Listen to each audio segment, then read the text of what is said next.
Nicotine, the only highly addictive substance besides alcohol and caffeine that the world government is cool with. And although nowadays we know smoking/vaping literally kills you, we still let it slide because, well, money. But nicotine addiction isn't as obvious as, I don't know, crack addiction for example. So how exactly do you determine if you have a problem? And if so, how serious should you take it? Well, the easiest way to tell if you're addicted is obviously if you own your own vape, or just that nicotine is in your everyday routine, meaning you wake up, eat breakfast, vape, go to work, vape, drive home, vape. But if you fall into this category, you probably already know you're addicted, but el nicotino doesn't always make it so obvious. From my experience, I've found that it low-key has a mind of its own, and when it enters your system, it instantly starts rizzing up your brain, firstly giving you the buzz, and after that, it'll curl up all close to you and 15 minutes later whisper, "Hey, that buzz was pretty nice, right?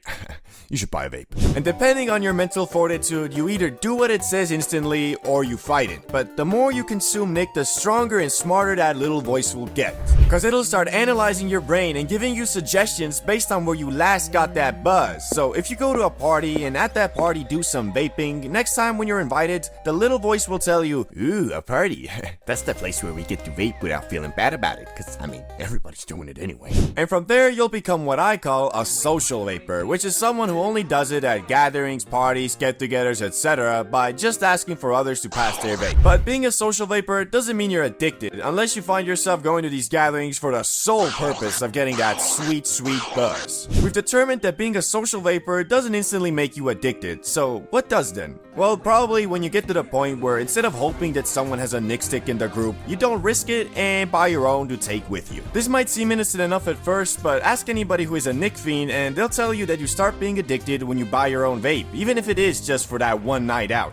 Yet most people don't realize this at first, because as I said before, nicotine is one smooth-ass criminal. It is a master of deceiving its victims with lies like, "You're not addicted, it's just one vape. You're not addicted. Look at Johnny, he's puffing an F-bar 24/7. Now that's addicted." Worst part is, most dudes only realize they're being deceived when it's too late. Well, not too late, it's never too late to quit, but when you're on that physical addiction pack, it's gonna be way harder compared to if you're only mentally addicted. And if you don't know the difference between mental and physical addiction, then don't worry, it's quite simple. Physical addiction is when your body starts dysfunctioning due to the absence of the substance, aka nicotine, it's used to getting daily, which basically means headaches, vomiting, dizziness, depression, lack of motivation, trouble focusing, etc. Mental addiction is what most people have. It's just your brain telling you to go get some nicotine in your system for whatever reason it comes up with. For me, it usually has to do something with, "You had a hard day.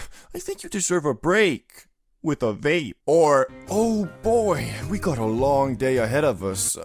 I think some nicotine would really help us through it, don't you think?" And you wanna know the worst part? It actually scientifically does make working and concentrating easier. Yeah, here I am talking so much shit about vaping, yet nicotine itself is not actually bad. It's how we get it in our system that's harmful for us. There's been a bunch of studies showing that nicotine helps with accuracy, maintaining attention, fine motor skills, and short-term memory, but only when you have it in your system. Basically meaning nicotine is a lot like caffeine, the only difference being you can drink a cup of coffee made with natural beans and reap the benefits for a while. But with nicotine, you either have to inhale Chinese sweatshop chemicals, stuff nickel pouches under your gums, or smoke a cig, which is like insta-cancer. Well, all of them give cancer, but cigs are the most lethal. That being said, nicotine is still a highly addictive substance, and when you start incorporating it into your daily routine, it's gonna become a necessity very quickly. And although caffeine is similar in nature, getting addicted to it isn't as fast of a process. Also, unlike nicotine, which for 99.99% of people is an unhealthy habit, drinking 1 to 3 cups of coffee a day is linked to a lower likelihood of type 2 diabetes, heart disease, liver and endometrial cancers, Parkinson's disease, and depression. So if you're consuming it in moderation, it can actually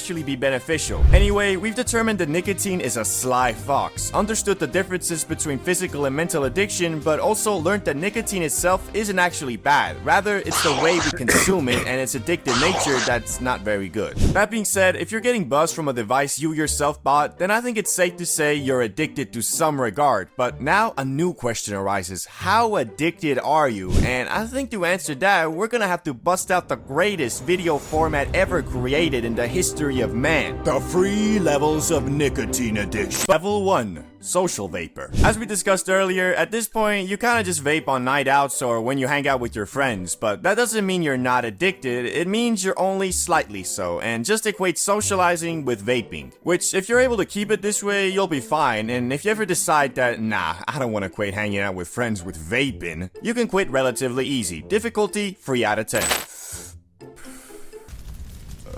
Yo, what's up?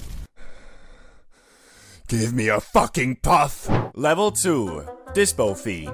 You couldn't resist the buzz and went ahead and started getting your own dispos. Now you're way more fucked than before cause nicotine is in your daily schedule, so your body is starting to get used to it always being available when needed. Depending on how long you keep daily puffing will determine how hard it is for you to quit, but on average, if you've been hitting it for a couple weeks, I'd say difficulty level 6.5 out of 10. Pretty hard. But an easy strategy to try is if you're not a coffee drinker, start being one. Basically, if you're struggling to go completely cold turkey, instead of a morning rip, try a morning brew. I know substituting one addiction for another doesn't sound that good, but as I said earlier, having 1 to 3 cups of coffee a day is actually healthy. That's also why this method only works if you're not already a caffeine fiend, because if you are, this won't really do much. Level 3. Why are you talking to me? Help me find my vape!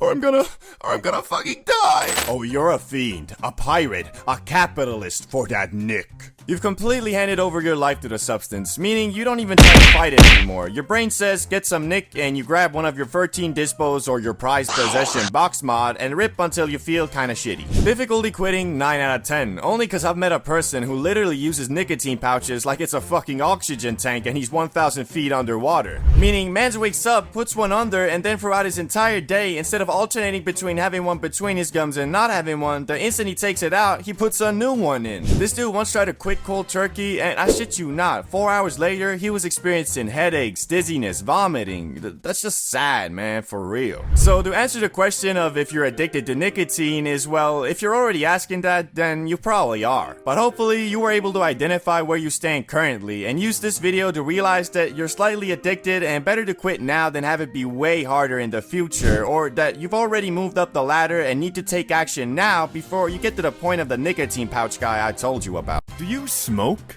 A question that has been asked frequently ever since the early 1900s, but unlike the early 1900s where that question was mostly targeted towards cigarettes, these days, depending on your age and location of course, it probably means, do you enjoy sparking up a doozy at 8 p.m. to either watch Family Guy or ponder the meaning of life? No in between. Which, although smoking anything is harmful for us, I do believe we are moving in the right direction, aka the direction of less addictive cancerous chemicals. But don't get me wrong, Zaza is not good nor never will be good for your physical health, although one can make the argument for mental health, only problem being 90% of that stems from, I feel like it helps, or I'm happier when I'm high, which in no way confronts the root of the problem, but rather serves as a temporary solution. But who am I to tell you if you're smoking too much weed, bruh? You have to figure that out yourself, because every situation is different. What I can and will do in this video though, is outline every level of cannabis consumption, how they may affect your health and life, and give you a better understanding of when and how a semi-unhealthy controlled hobby can turn into a straight-up addiction, to hopefully educate the public about the most important thing when it comes to anything in life: moderation. So let's start off with level 1.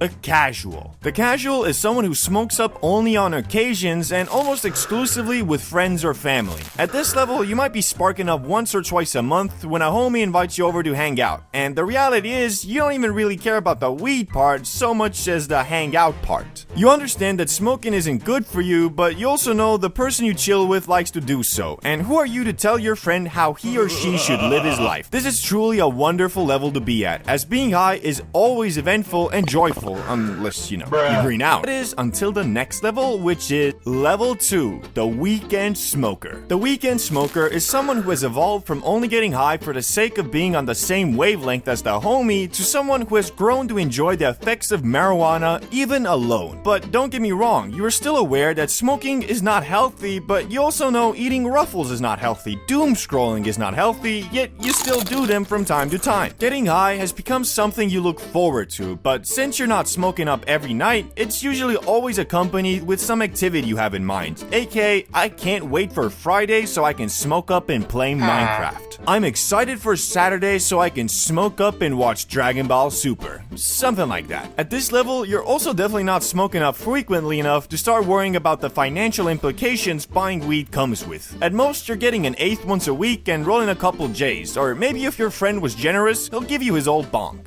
Protected with your life. Personally, this is the level I have tried to stay at, but well, it's kind of hard because at this point you have your own weed, and if you're doing something fun at night, it kind of tempts you to do it, well, high. And once you give into that temptation, you'll move up to level 3. The daily reward. You've come to really enjoy your weekend highs, so much so that you've decided, screw it, it's Tuesday, there'll be no hangover like with alcohol. Yeah, I'ma smoke up. I would consider this level the last one where you can still say you are not addicted, just really enjoy hanging around while high. The only problem being, weed has become an integral part of your routine, which has removed some of the wonder that accompanied it in the previous levels. As before, being faded got you moving extremely irregular, but since irregular depends on your perspective of regular and you're pretty regularly high, your actions while under the influence, although still fun, don't make you feel that, oh shit. Where I'm going with this is that before the idea of doing your daytime activities while high seems scary, now they kind of seem like they might be a bit more fun instead. Also, you now know about strains, hybrid, indica, sativa. All these terms mean something to you. You might even have multiple strains at the crib, and depending on your nighttime mood and plan, you'll indulge in the one that suits you best. Whether you're looking to unwind after a long day or energize for a night out, there's a perfect strain to match every occasion. But don't get me wrong, you're still using the ZA as a sort of reward for a hard day's work to relax and chill, so you still have self-control, which, well, kind of starts fading on level 4.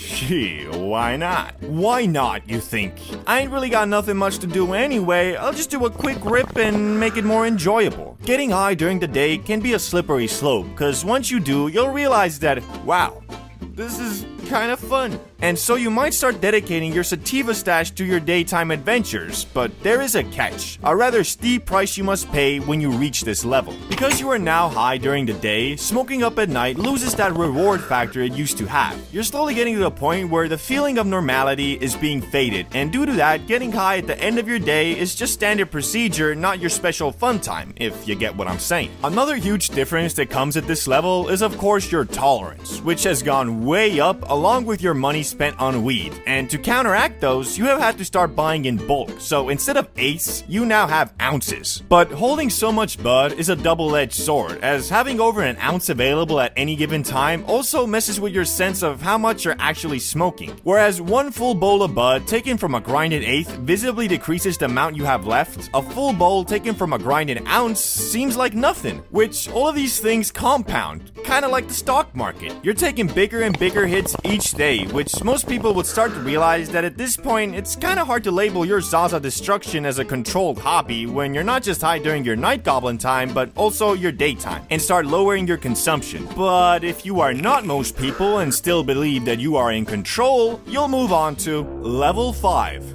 Zaza Fiend. A cigarette smoker can smoke a pack a day, which is not so good for your lungs. A Zaza Fiend can smoke 5 to 10 J's a day, which is also not so good for your lungs. Whereas before, you could point to that cigarette smoker and say, "You smoke the same amount in a day that I do in a month. We are not the same."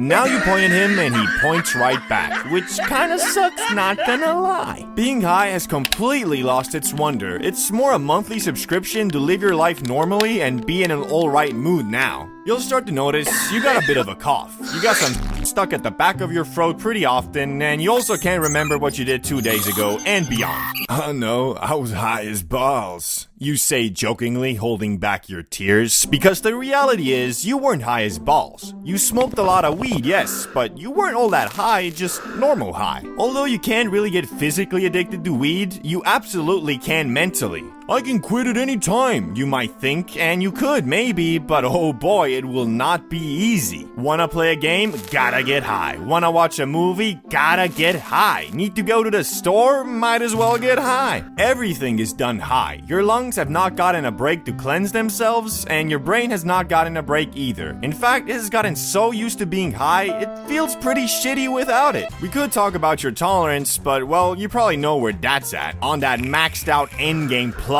level. Personally, I've only ever gotten this far once, back when I was in high school and it was summer break, because I learned pretty quick that, well, it's by far the worst level to be at. You're smoking an insane amount, sometimes even back-to-back bong rips, but the feeling you get from it is not even that fun. On top of that, you're spending an unholy amount of money on bud. I mean, it's gotten so bad, your monthly Zaza costs might literally exceed your grocery budget. Got you setting aside half your paycheck just so you can feel okay. Might be time for a tea break, don't you think? All these levels are supposed to just give you a reference to where you're at, and the reality is you'll probably be bouncing around them, not stick to one forever. I usually try to keep my consumption on level 2 or 3, but that doesn't mean I don't dabble with the 4th level from time to time when, like, I don't know, a new Monster Hunter game comes out and I want to fully immerse myself in its world by getting an ounce of Zaza, locking myself in my gaming dungeon and going into goblin mode for a week. Just whatever you do, don't ever get to the last level. There's literally nothing positive about that place. Key takeaway, moderation is your best friend. Moon rock, a type of weed that has been designed to bamboozle your frontal cortex and get you moving extremely irregular. Apparently so much so that Snoop Dogg himself finds them too strong and has warned against the use of these intergalactic Obi-Wan Kenobi exotic nugs. But CBD bro, you already smoked moon rock a year ago. And yes, technically I did, but as I learned to discover just a few days ago, crumbling a moon rock J into a bowl isn't even close to the real thing. But why did we buy a pre-roll instead of actual moon rock that day? Well, you see, the J was $15 and the nug itself was $50, so I was just trying to save a little bit of money, I'm sorry. Now that we have that out of the way, let me set the scene for you. I just spent 24 hours going from airport to airport, flying my way to the USA of A. So I had what you might call jet lag, or a better way to put it, a non-alcoholic hangover. And if you know me, after a hard day's work, I like to indulge in that motherfucking top shelf gas. So right after getting to my apartment, I started scheming, cooking, fiddling my thumbs on my electronic mobile device in search of some dank weed, brah. And that's when it occurred to me. I hadn't smoked up in over 2 weeks. My tolerance must be damn near 0. Yeah, I don't want to overdo it. What's that stuff I smoked in Amsterdam again, though, that had me find demons? Moonrock? Nah. That'll disrupt my circadian rhythm. Wait. My circadian rhythm already is disrupted. Shit, Moonrock might just undisrupt it back to normal. So there I was, having made up my mind with absolute logic that could not be argued against. I concluded that the only thing potent enough to cure my jet lag was my dear old friend Moonrock. And remember how I said I found out a few days ago that what I smoked in Amsterdam wasn't actually Moonrock?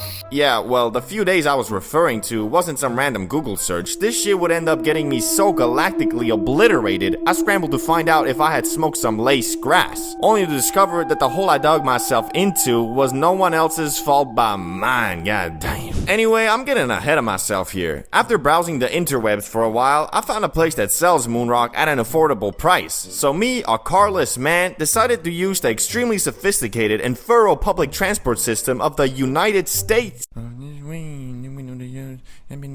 I told you this was your last day, Johnny. I'm sorry.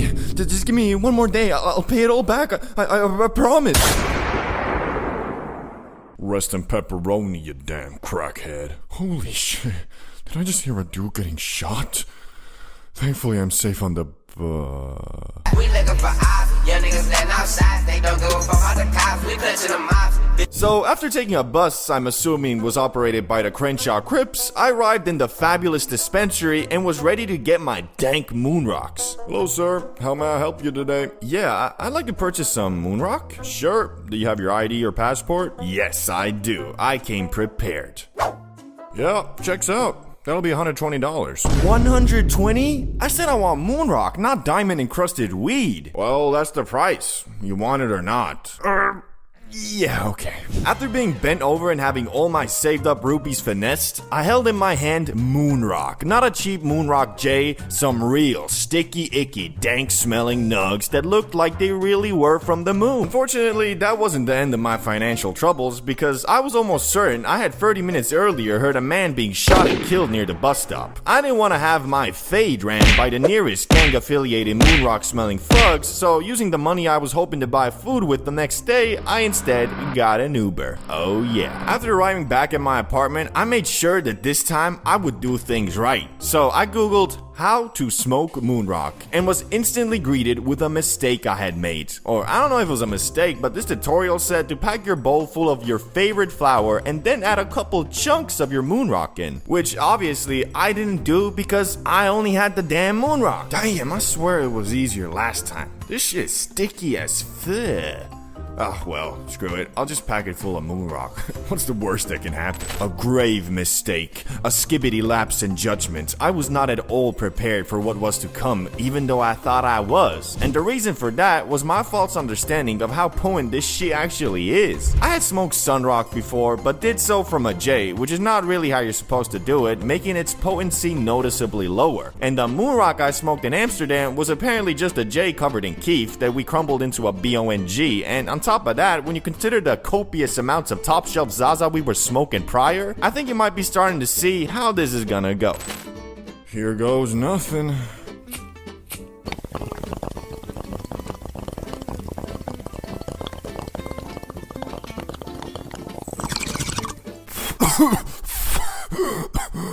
Holy shit. Okay, I know where this is going. The instant the first bit of high hit me, I knew I was fucked. But CBD, bro, it's just weed. No, you don't know what you're talking about. The first wave was eerily similar to when I hit the Benjamin for the first time, doing 2 blinkers. And if you remember that video, you know I was about to go through one hell of a trip.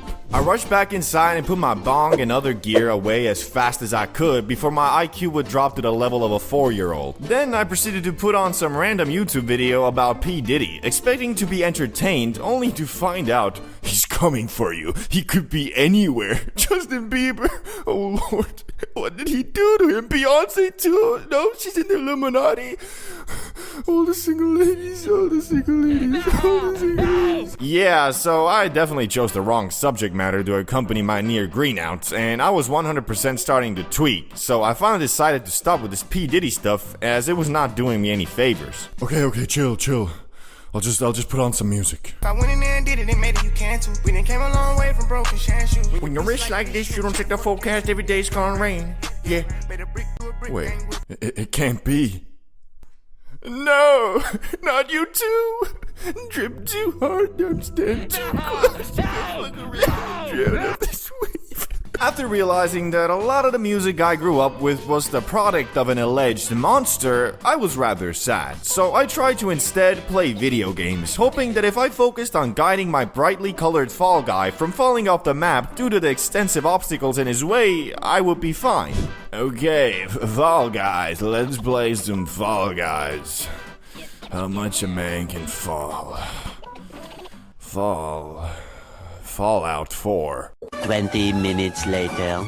Yeah, I remember I used to love Call of Duty. Nuketown was the shit. Wait, I was supposed to play Fall Guys, man. What is this weed? I can't do shit. I could not focus on anything, bruh. Well, I say anything, but I really mean anything positive. As if I were to let myself slip for even just a moment that day, I could feel every single cell in my body. And when I'm that freakishly high and I start focusing on that little ache I have in my back or the speed of my heart rate, it takes me to Tweak Town real quick. I was trying to keep myself busy as best I could, but everything I did, I was either reminded about the horrors of P. Diddy or started overanalyzing if that pork chop I ate 5 hours earlier might have been undercooked and about to give me some food poisoning. Which, what the fuck am I gonna do then? I can't call the ambulance. I'm baked as fuck, and I'm in the US. It will cost me like 50 grand, bruh. Thankfully though, like with all grass highs, it's all in your head, and unless you took some potent eddies, it starts wearing off in a couple hours. So all in all, I learned that Moonrock is way more crazy than I thought, and that I should probably revisit its more potent brother Sunrock as well, cause this trip left me wondering, What would happen if I smoked that shit properly? Sunrock, the most powerful grass that humanity has ever conjured up, with even its less potent relative Moonrock being so extreme that Moonrock is too says much, it's dog. too much. And since I had once already traveled to the moon and made it back alive, barely, I saw it only fitting for me to conquer the sun as The well. ultimate is sun. But unlike last time, where I was in Amsterdam with my brother and had the comfort of tweaking together, this time I was alone, nearly 6,000 miles away from home, in the city of sin, Las Vegas, Nevada. The story kicks off a couple days after I had hit my first blinker and discovered a new realm of high. You know, kinda like Columbus when he discovered America, but unlike Columbus who annihilated the indigenous people, I was annihilating that, you know, blah, blah, blah. Anyway, after seeing firsthand what the land of the free can offer in terms of getting obliterated beyond the realms of Mother Nature, I was quite intrigued. So, out of curiosity, I decided to Google strongest weed you can get in Las Vegas, just in case there was something more potent than Moonrock, which up until this point I thought was the pinnacle of bud. So after stumbling upon an article comparing the rocks from the moon and sun, I realized that in my ignorance I had crowned a false king, and the only deserving punishment for a big smarty pants weed stickman YouTuber like myself was to feel the full wrath of the true strongest weed in the universe. I hopped on the local Las Vegas weed dispensary site in hopes of having it delivered to me like the Benjamin, but either due to current weather conditions or just a delivery man greening the fuck out, it said, "We are currently not providing deliveries." For the time being, I had no other choice than to leave my apartment and go to the closest dispensary in hopes of them having this exotic nug in stock. Only problem was that it was night and well, your boy wasn't exactly staying at Caesar's Palace, so as I was preparing to go outside in the dark, where, mind you, I saw a guy walking around wearing a safety vest, rocking a handlebar mustache, and carrying a double-barrel shotgun the night before, I just had to take a quick rip from the bong to make it a high story, you know? Okay, 2 miles that way. Wish I had a car. Guess I'll just run. Fucking bullshit. A few minutes later. Hello, sir? Oh yeah, hello. You guys have something called Sunrock? It's like, nope. Just sold the last stock. Those guys bought it. We got Moonrock, though. No, I've already done that. You know where I can get some Sunrocks, though? Yeah, the store a mile from here should have some left. Okay, yeah, thank you. A few minutes later. Sorry, I gotta see your passport first, bruh.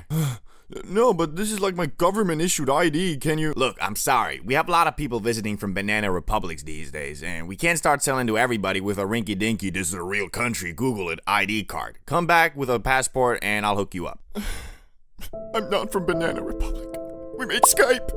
We made Hello Skype. there. Hello there. Yes, I had to now walk back 3 miles, get my passport, walk another 3 to get the Sunrock, and then walk another 3 back home. And mind you, I had already ran 3 miles too. So you know, of course, cause your boy fast as ball, quick as an electrical jolt, I got an Uber back home. But now I was fresh again, so of course I put on my Space Jams and I got an Uber. But then when I was there and showed my passport, received my $80 weed, I was not trying to get robbed on the walkway filled with homeless camps in Las Vegas fiends, so I got an Uber. Finally, after wasting a week's transportation budget in 40 minutes, I was back in my apartment, Sunrock in hand and rolling papers in my pockets. And yes, unlike last time with the Moonrock, I wasn't about to smack that shit from my bong and get assimilated. Cause from the blinker I had done a couple days back, I learned my lesson about concentrate. Do not underestimate it. So I rolled me up a Slimmy Slimmer, basically a very small J. And something you might not know is that with these caviar nugs like Sunrock, you're not really supposed to grind them with a regular grinder, so I just used my fingers to break the nug apart, and because of that, well, let's just say the airflow on this J was god awful. Later on I would find out you're not supposed to smoke Sunrock from a J at all, but hey, you live and you learn. Anyway, I went to my patio and attempted to light this abomination, and I mean, it really was. Imagine taking some A4 Wagyu steak and serving it in a dirty bucket, but alas, I still...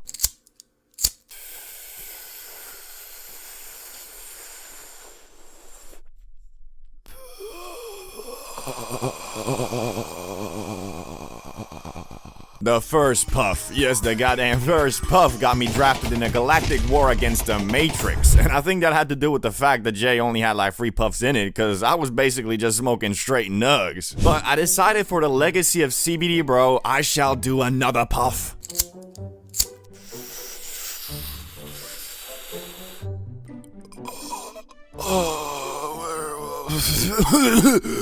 The French Revolution, the Napoleonic Wars, the moon landing, the splitting of the atom, the theory of relativity, it all flashed before my eyes because I now saw the world from an interstellar position. And I would love to say I now went on some grand adventure and discovered the Holy Grail with some Las Vegas crackheads, but this was different. The high was spent glued to my couch, wondering the meaning of the universe and how I had traveled 6,000 miles across the ocean and was now sitting on a couch in some random Airbnb completely and utterly blasted beyond human understanding. After about 15 minutes of doing literally nothing but staring at my wall, I decided to watch some YouTube and found this guy called Oversimplified who makes these historical animation videos and spent a good portion of my high learning about the history of our world. Too bad I don't remember a goddamn thing, but at the time I felt like I was really becoming a damn scholar. I guess the lessons and memories of that high are waiting for me once I return to the land of the sun.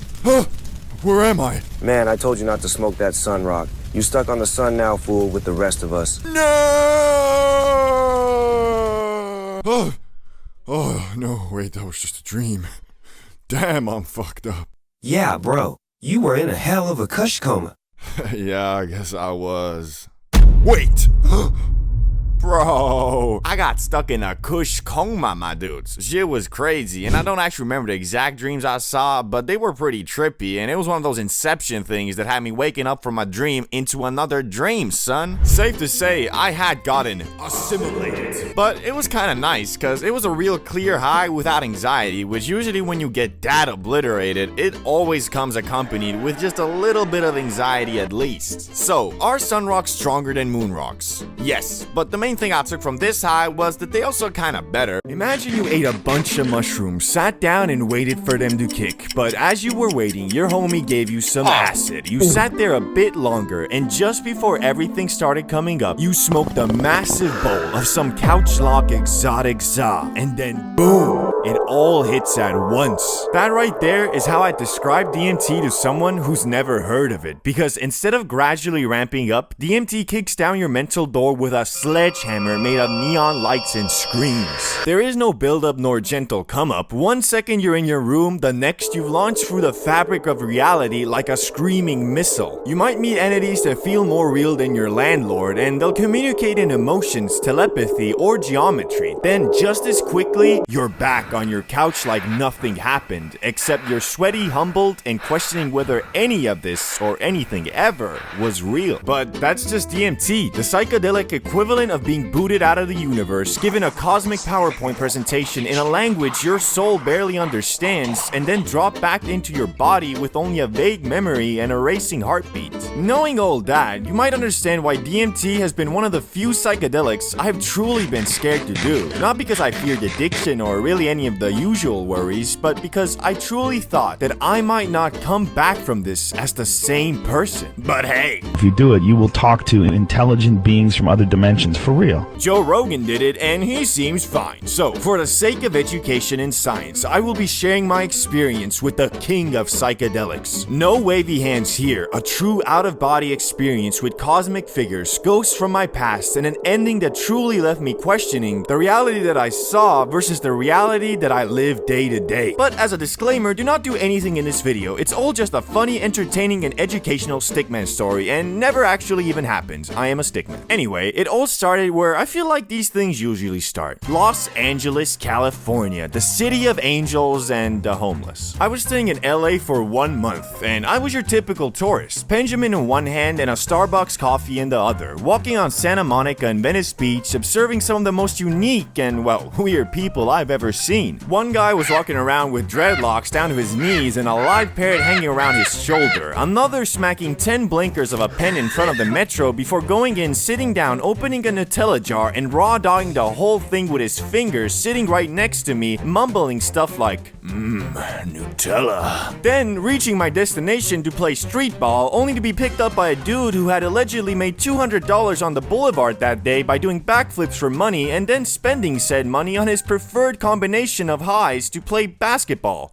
Shrooms and coke. Why I'm telling you all this is because I'm trying to get you on the vibes I was on for the month I stayed in LA. Normality became warped. Is this guy trying to rob me, or is he just tweaking off crack? Being in situations like that nearly every day really warped my fear detector parameters. Whereas the first week, seeing a bunch of fent fiends camped out in tents staring frightened me, on week 4 I just waved at them and smiled while ripping some Cali exotic frontal cortex destroying Zaz. But the thing with smoking anything regularly is that eventually your body is gonna feel it. Coughing, mucus, lower stamina, these are all things that can come from too much loud in your lungs, bruh. Through my days of journeying around LA, I had visited many dispensaries until I found one that I grew to call home. Weeks of buying za went by, and I had built a pretty solid relationship with the owner there. I showed him my videos, and he showed me some of the famous people he's met like Snoop Dogg. Until one day, on my last week there, somehow the topic of DMT came up. He had done it before, I had not. I explained my adventures in Amsterdam, bugging off mushrooms and za, my heroic dose journey, etc., to which he replied,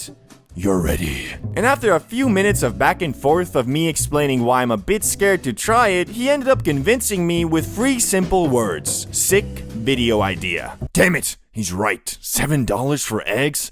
I need that ad revenue to survive. My quest had begun. A true legendary at CBD Bro adventure, because he told me that he does not have DMT himself, but a buddy of his owns a smart shop near Venice Beach, and if you go there and say John sent you, they'll hook you up. I had been given a real-life oblivion quest on some You must travel to the faraway beaches of Venice, where there lives a powerful shaman. Once I find him, I must utter the code John sent me to progress the quest. So I got on the nearest bus to Venice and started journeying there. After about 1 hour, I was dropped off and had a 7-minute walk to the DMT plug. When I arrived there, the shop was nearly empty, with only 2 stoner-looking dudes hanging around, and the clerk didn't seem too happy by my presence. But I gathered my courage, walked up and said, "Hello, do you guys sell DMT?" John sent me? And as I uttered the words of the legendary John, his face went from, "Get the f*** out of here, you fed," to, "Oh, John sent you, of course we have DMT. What you looking for, a pen or the real natural stuff?" Shit. Well, give me the natural stuff, I guess. Good choice. Here you are, and you know what? It's on the house. Just come back tomorrow and let us know how it went. Free? On the house?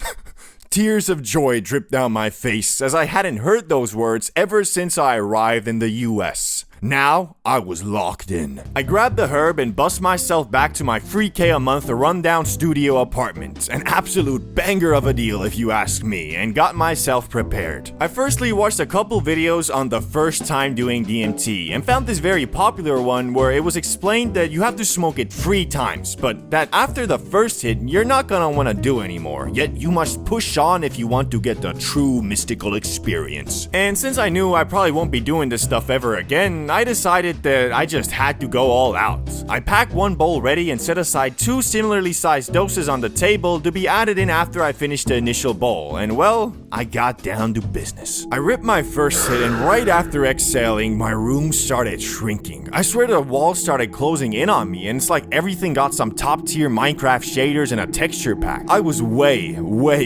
screwed up, but there was also a guiding voice, very similar to the video I had just watched. Whatever you do, don't stop. You have to keep going. You have to get that 3rd hit. I'm not shitting you when I say I felt like my only way to salvation was to get to the 3rd hit. I rushed to pack the 2nd bowl, all while I still saw the walls closing in. It was like a time trial. Okay.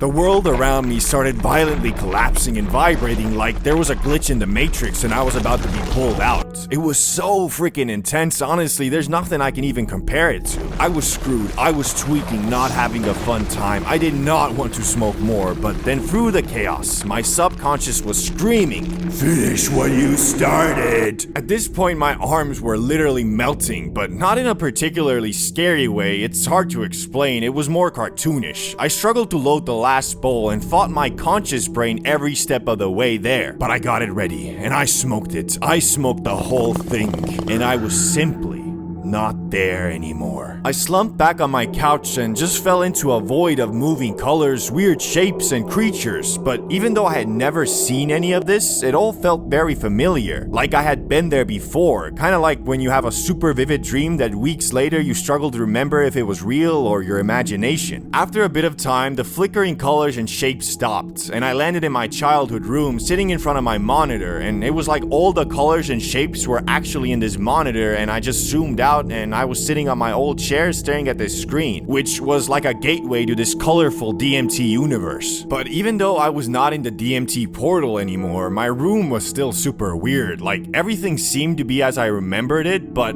I had an odd feeling that something was not right. Everything seemed correct, but wrong at the same time. And then, through the door to my room, in came one of my old friends, Salamander, but he was different. Like, it was an alternate parallel universe version of him, and he was wearing this Matrix-style robe and just kept saying, "You are where you belong. You are where you belong." But I was like, nah, this bad trip fake-ass Salamander, so I ran towards him and tried to give him the 1-2. But as I ran at him, he disappeared, and so did the room and everything behind me, and I fell through the doorway into this endless freefall of darkness that was surrounded by computer code detailing my whole freaking life. Events that I lived through, written out in some JavaScript language, like my whole existence was just a game with preset events programmed in. Eventually, I stopped free falling and was just standing there staring at all this code around me in existential dread when a calming yet ominous voice echoed from a distance. "Now that you know, can you ever go back?" And snap! Just as I flew into this void via flashing colors and weirdly familiar shapes, it pulled me back the same. I opened my eyes and I was wide awake, clear-headed as I've ever been, staring around my room in shock.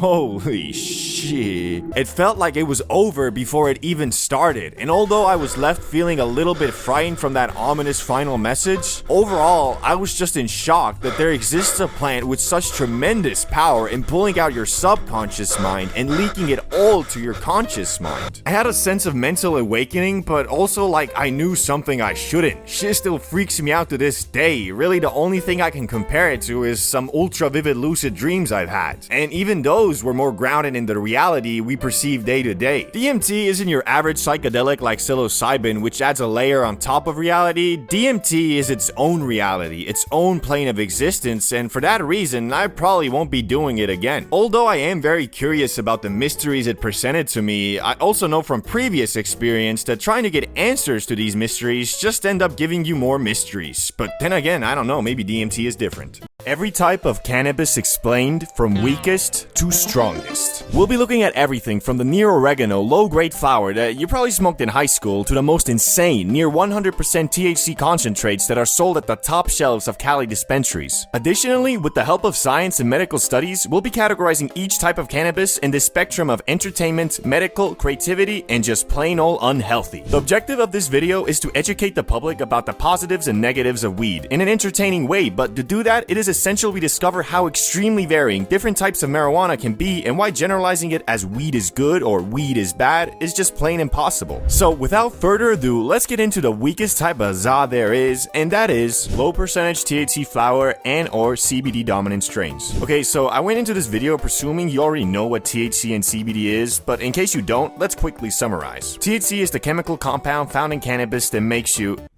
when did Family Guy become so funny? aka the munchies, laughter, feelings of euphoria, and overall its psychoactive effects come from THC. And CBD is the compound that reduces anxiety and can potentially help against depression, although the latter isn't as conclusive. There's also two distinct types of cannabis unrelated to its THC percentage, called sativa and indica, with sativa providing more of an energetic mind high and indica leaning towards a relaxing body high. So when we are talking about low percentage THC flower, aka 1 to 6% THC with a high concentration concentration of CBD, we are in the realms of medical marijuana. Meaning, this type of weed, besides pure CBD of course, is the least intoxicating and can be potentially helpful to people with varying mental health issues. Just always keep in mind, smoking anything is harmful for our lungs, and even though this type of cannabis can be considered medical, it really depends on the person, their psyche, and what issues they are experiencing. So now we know low percentage THC flower links to the medical side, but what about entertainment and creativity? Well, although this type of cannabis won't have you staring at your wall for 30 minutes plotting your trip to the kitchen, it can, however, still give you a different perspective on things. Unrealistic feelings of euphoria and cartoonish thoughts probably won't occur, but that doesn't mean your creativity won't be affected at all. You might not come up with the next Rick and Morty while under the influence of this gas, but you could come up with creative solutions to pre-existing problems or give you a slightly different perspective on what you're doing. Coupled with the high concentration of CBD, which could help you feel more at ease and reduce possible anxiety that might have been attached to you before, this type of weed is best for beginners or people who could be trying to reduce their weed dependency without going straight up cold turkey. And that's why it lands itself in the far end of the medical spectrum, but not so much in the creativity and entertainment part of the fucking thing. Anyway, moving on, mid-grade THC flower,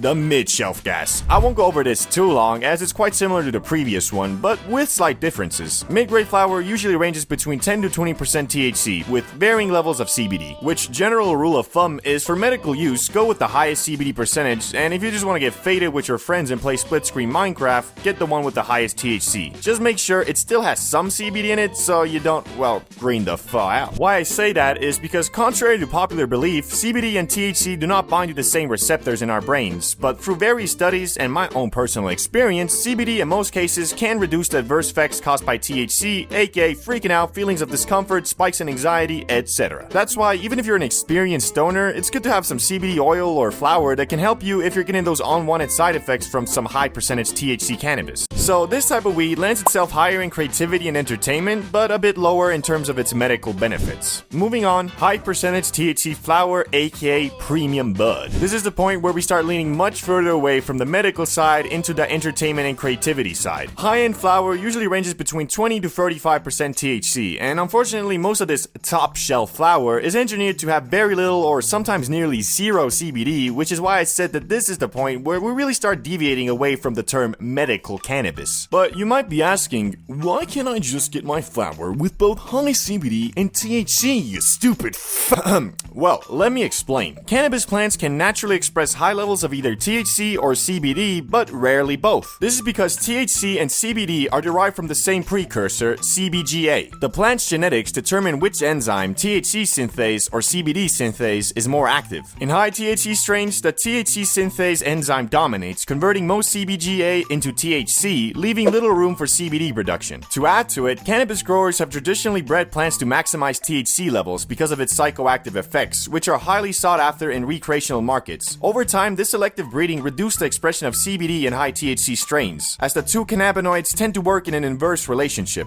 So it's also unfortunately us the consumers' fault that super high THC and low CBD percentage is the baseline for top shelf gas these days. With brands constantly trying to compete with each other and providing the most mind-boggling high possible, there isn't really a lot of demand for high percentage CBD flower that still gets you very high. People buying weed for recreational use usually only care about the get you very high part. But I'm not saying that there is absolutely no place for this type of weed in the medical world, but it is extremely situational. The same way as inviting a friend out to have a couple drinks and watch the game on a Saturday night to alleviate the stress and anxiety from a hard week of work, this high THC flower can be a fun night to blow off steam and take your mind off real world problems for a while because, well, this shit could have you so obliterated you'll be using 100% of your brain power on figuring out how to tie your shoe, bruh. AKA, this is imagination land. I'm kinda going off personal experience on this, but the artists and musicians I know seem to enjoy this type of cannabis the most, as it can completely block off the real world and enter you into this trance state where you are 100% focused on whatever you are doing. But CBD, bro, doesn't that mean it helps with ADHD and anxiety? In the moment it can, unless, well, you couldn't handle it and are instead rolled up in a ball on your couch focusing on defeating your demons. Anyway, multiple medical studies have shown that high concentration THC flower does not help against anxiety, depression, and ADHD at all. What it does instead is give you an escape from your ADHD, depression, or anxiety for a brief moment whilst under the influence, and even that doesn't come without a cost.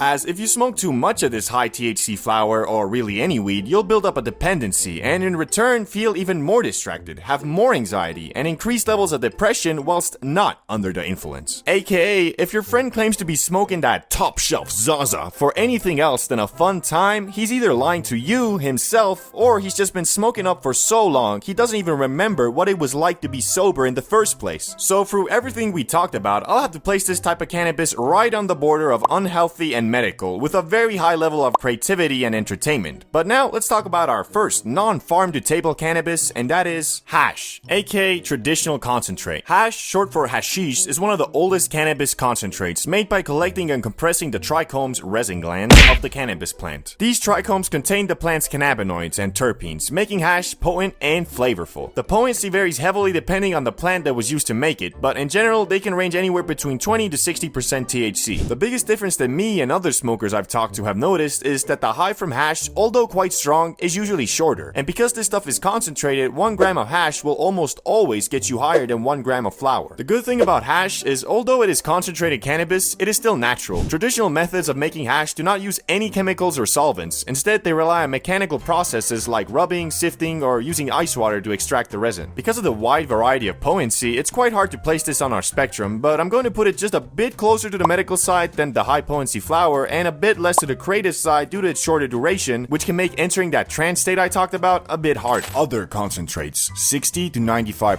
THC. Besides hash, there's like 10 different ways to get THC concentrate from the Zaza, some of which don't use solvents and some that do. If I were to go over every single one individually, this video would probably be like 30 minutes. And since there isn't really a huge difference in potency between them, I'll quickly summarize. Rosin, made by applying heat and pressure to cannabis flower, key for hash to extract resin. Live rosin, a solventless concentrate made from fresh frozen cannabis that's first turned into bubble hash and then pressed into rosin. Shatter or wax, extracted using butane or propane and then purged to remove residual solvents. Live resin, extracted from flash frozen cannabis using butane or propane, then purged. Diamonds, THC crystals. THC is crystallized using hydrocarbons and solvent-based processes. THC distillate, cannabinoids are extracted using solvents, aka ethanol or CO2, and then refined through distillation. Phew! And those are the most popular concentrates, which the most flavorful are usually live resin or rosin, as these retain the most terpenes. And the strongest concentrates are usually diamonds or THC distillate. But the reality is, unless you're like a super stoner, you probably won't be able to tell much of a difference between all of them, as every single concentrate is bound to get you absolutely bamboozled, unless you know, of course, you have an insane tolerance. The main takeaway from concentrated THC is that it builds up your Zaza tolerance very fast compared to regular bud because of its high potency and usually shorter duration, making you smoke up more often. Which is why I will be placing them closer to the unhealthy side, but also the entertainment side due to the mind-boggling high it gives. But now onto the strongest type of smokable weed there is, in my opinion, and that is infused flower, aka moonrock or sunrock, 50 to 80%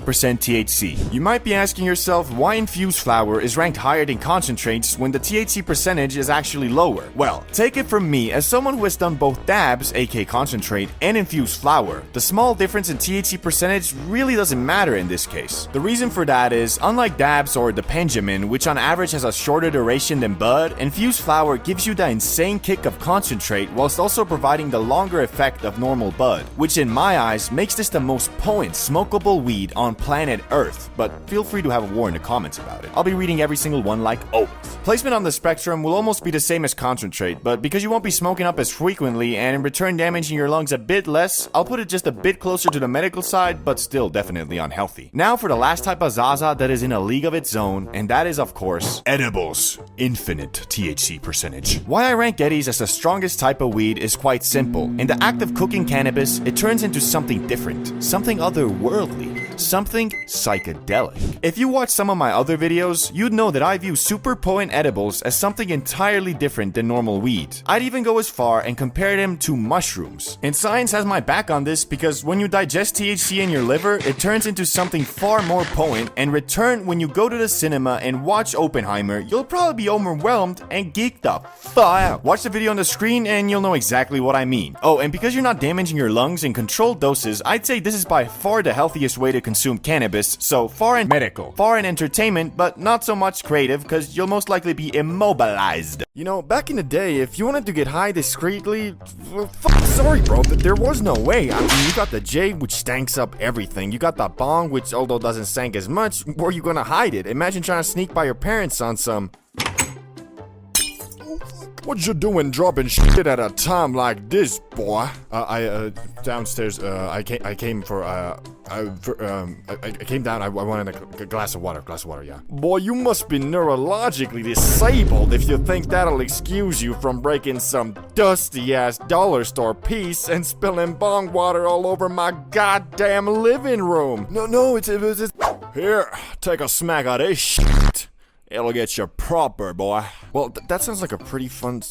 Anyway, point is, you're not gonna be hiding that shit for long. Only real option you had was the pipe. But bro, at that point, you sacrificing everything you got for one high. Like, I swear, the pipe is the last way anybody in their right mind wants to get faded. Every time I hit it, it's like my lungs and throat revert back to factory settings. Like I ain't never inhaled anything besides O2 before. Basically, by smacking the pipe, you're hurting your lungs and throat to the point it kind of fucks up the first 30 minutes of your high. And that's exactly why when the first Benjamin was invented by the scientists at Yodiland, it changed the game, bruh. Never before could you get obliterated on the go regardless of where you were or what you were doing. And thanks to that, getting high has become so damn easy, you got motherfuckers making obliteration their normal state. Never before could someone do anything even remotely sus and you could just assume they were fucking high. My man had sunglasses on for no reason, faded. Dude was staring somewhere for a bit too long, obliterated. Dude went to White Castle for a culinary experience. Well, that motherfucker's just weird. Goddamn cafeteria food. And you can forget about gas stations and fast food places. I mean, at this point, it's like damn near mandatory to be blasted on the job. And I got nothing against that, just since 90% of the time I find myself at 7-Eleven, I'm fried too. And the motherfucker that's supposed to be helping me is trying to scan my items with his damn iPhone. Nah, but for real, the pace that these fried motherfuckers work at is fine when your brain is running at the same low frequency, but if you're in a rush, it'll take damn near every ounce of mental strength you got to stop yourself from forcing a damn self-checkout. Would you like a bag with that, sir? Fuck no, here's the money, just give me my shit. But don't get me wrong, I got nothing against a good old Benjamin. There really ain't a better on-the-go, fast and easy way to get faded. Unfortunately, I didn't go to college and kinda cheated my way through high school too, so the 15 or so brain cells I was able to develop that keep me from losing and forgetting shit turned into, well, basically zero. And for that reason, I've already lost 2 of them. One of them slipped out my pocket while I was at the movies, and I'm pretty sure some teenagers stole it, cause after the film, when I was looking for it with my flashlight and shit, these motherfuckers were giggling in the back, looking at me like I was a damn circus clown. Coupled with the fact I was fried as fuck, I was fighting my tears. Dog. I just got robbed by some damn teens and I can't even do shit cause it was illegal to even bring it in there. Second one I lost in a very similar manner. As I was getting out my Uber going back home, my sweatpants did me dirty and flinged that fucker out as I was standing up. Took me 2 minutes to realize, and when I did, my Uber driver was probably already hitting that shit cause when I called him back to ask for it, he said, let me check. It seems that you only left me a $1 tip. Sorry, I couldn't find it. And that one hurt the most because that was the first pen I ever had and the one I used for my first Benjamin adventure, which my first time was, well, by far the highest I have ever been in my life. I'm talking freaky, I'm talking third person. Shit, it was the first time in years I truly greened the thaw out. For you see, normal weed or bud is just that, normal. So the strength of it is confined in the realms of reality, unless you know it, it's moon rock. Anyway, the biggest difference between smacking a pen versus, let's say, a J is that the pen doesn't have normal bud in it. It has concentrate, which if you're unaware like I was, is about 10 to 20 times stronger than bud. Knowing that, the best way to get faded off the pen is by just taking small rips to avoid getting sent into the goddamn shadow realm. For example, the YouTuber Damien Luck 925 is very well known for taking multiple blinkers, which is the biggest hit you can take, outside in social situations, most notably in random classrooms, like it's nothing. So me being at my USA Airbnb alone in the confines of my living room, thought to myself, okay, so it looks like the basic hit I should do at least is one blinker, but probably more. Yet, what was waiting for me on the other side of Blinker City was something I was not prepared for. Something unholy. The voices. I'll never forget the horrible things they were whispering. They made me almost delete my YouTube channel. Anyway, it started with me ordering a 1-gram pen off of Weed Amazon, and it arrived the very next day in a beat-up Cadillac with a delivery man who, from the looks of it, tests out every product he delivers just, to make sure the quality is there. Yo, bro, you're here for the weed, right? You got the cash? Yeah, I ordered through your website, though. It should be paid for already. Yeah, I forgot I take online orders now, too. Anyway, here's the stuff, bro. I trust you. Hey, thanks, bro. Have a good one. You too, man.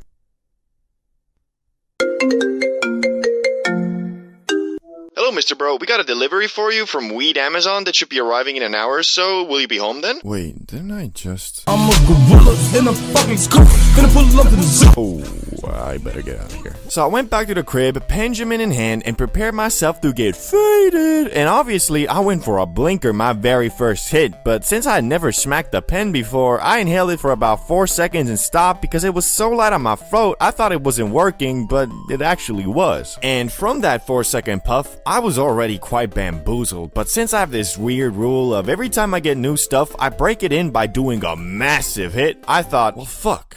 I was supposed to do a blinker, and went for it again. I inhaled and inhaled for a good 8 to 10 seconds, but the thing just wouldn't fucking blink. It got to the point where there was tears coming from my eyes and my throat was begging me to stop, and it ended up like...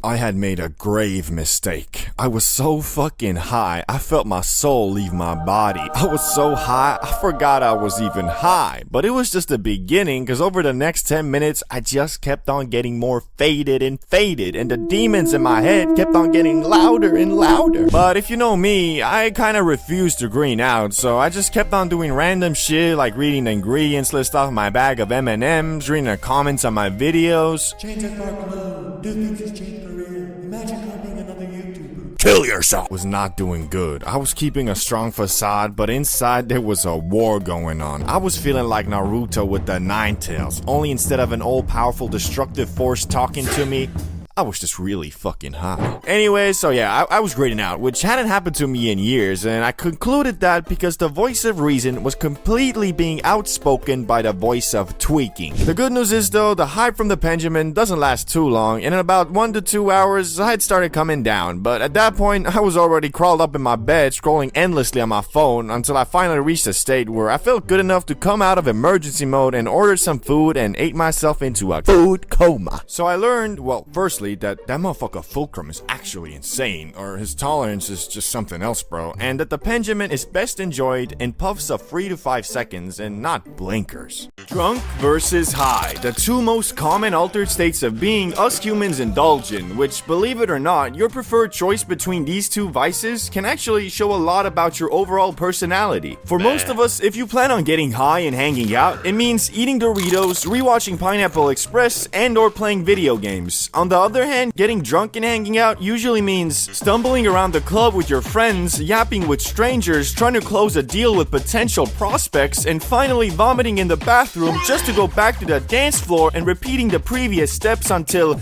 A, you close a deal with progressively less desirable prospects, or you strike out completely, go home, and brace for the hell that's waiting for you in the morning. But there is a lot more you need to take into account when comparing alcohol to weed, so today, for the sake of science and education, let's look at every major category and come to an unbiased decision on which of these substances is subjectively better, starting with the most important category, and that is the effect. You ever seen a dude faded beyond belief, hanging out and having a fun time with a dude that's drunk as fuck? The answer is probably no, because as I said earlier, the personalities of the two substances just don't mix very well. Being high is a combination of overanalyzing every thought you have and really going deep into your inner 10-year-old, which means laughing uncontrollably at a TikTok your homie sent you one moment, and then the next remembering that we're all really just chunks of matter roaming an endlessly expanding universe without no clear purpose except enjoying your time alive. Ooh, funny cat. cat video. And being drunk is the exact opposite in the way that instead of overanalyzing your decisions, you don't think about them at all. You're telling me if I did a backflip off that table right now, I'd impress all the hoes? Yeah, probably. You know how to do a backflip though? Just watch. Hey everybody, check this shit out. Shit. Bro, I thought you said you know how to do a backflip. I never said I knew how to. I just thought I'd pull it off somehow. Basically, being drunk makes you overconfident, unaware of your surroundings, numb social anxiety, and overall just makes you very spontaneous in your actions. But don't get me wrong, that's not always a bad thing per se, cause being drunk is fun as fuck. To be honest, in most social situations, it's probably gonna be way more enjoyable than being high. Just the way I see it, alcohol numbs your senses and worries, while makes you more aware of them. So although in the long term, smoking grass is probably less harmful to your overall life, that's not what we're comparing here. So a bit of a controversial take maybe, but alcohol wins this category 1-0 booze. But now let's look at the thing that comes a couple hours after the effect. And that's the after effect / hangover. Not gonna dwell on this subject for too long, as I think we all know where this is going. If you get shit-faced drunk on Friday, you're gonna be fighting the urge to yourself on Saturday. Okay, that might be a bit of an over-exaggeration, but it's low-key true. Because you see, ethanol, aka alcohol, is literally poison, and when you drink too much of it, you're gonna feel like you've been poisoned. Like shit, who would've thought? And with weed, of course, there is no hangover whatsoever. Well, not really, cause if you ever gotten absolutely annihilated to the point your body switches to autopilot before, then you know after waking up the next day, there is a high possibility you'll experience low energy, haziness, brain fog, and worst of all, the desire to get schmacked again in the morning so you can binge watch season 1 of SpongeBob and ignore all your goals and aspirations. But that is a lot better than feeling so awful that you become a devoted Christian overnight and start begging God for mercy. My head hurts so bad. I know I haven't reached out in a while, God, but please end this suffering, and I promise I'll never drink again. Hey bro, wanna go to Lucy's place today? Everybody's coming. It's supposed to be a crazy party.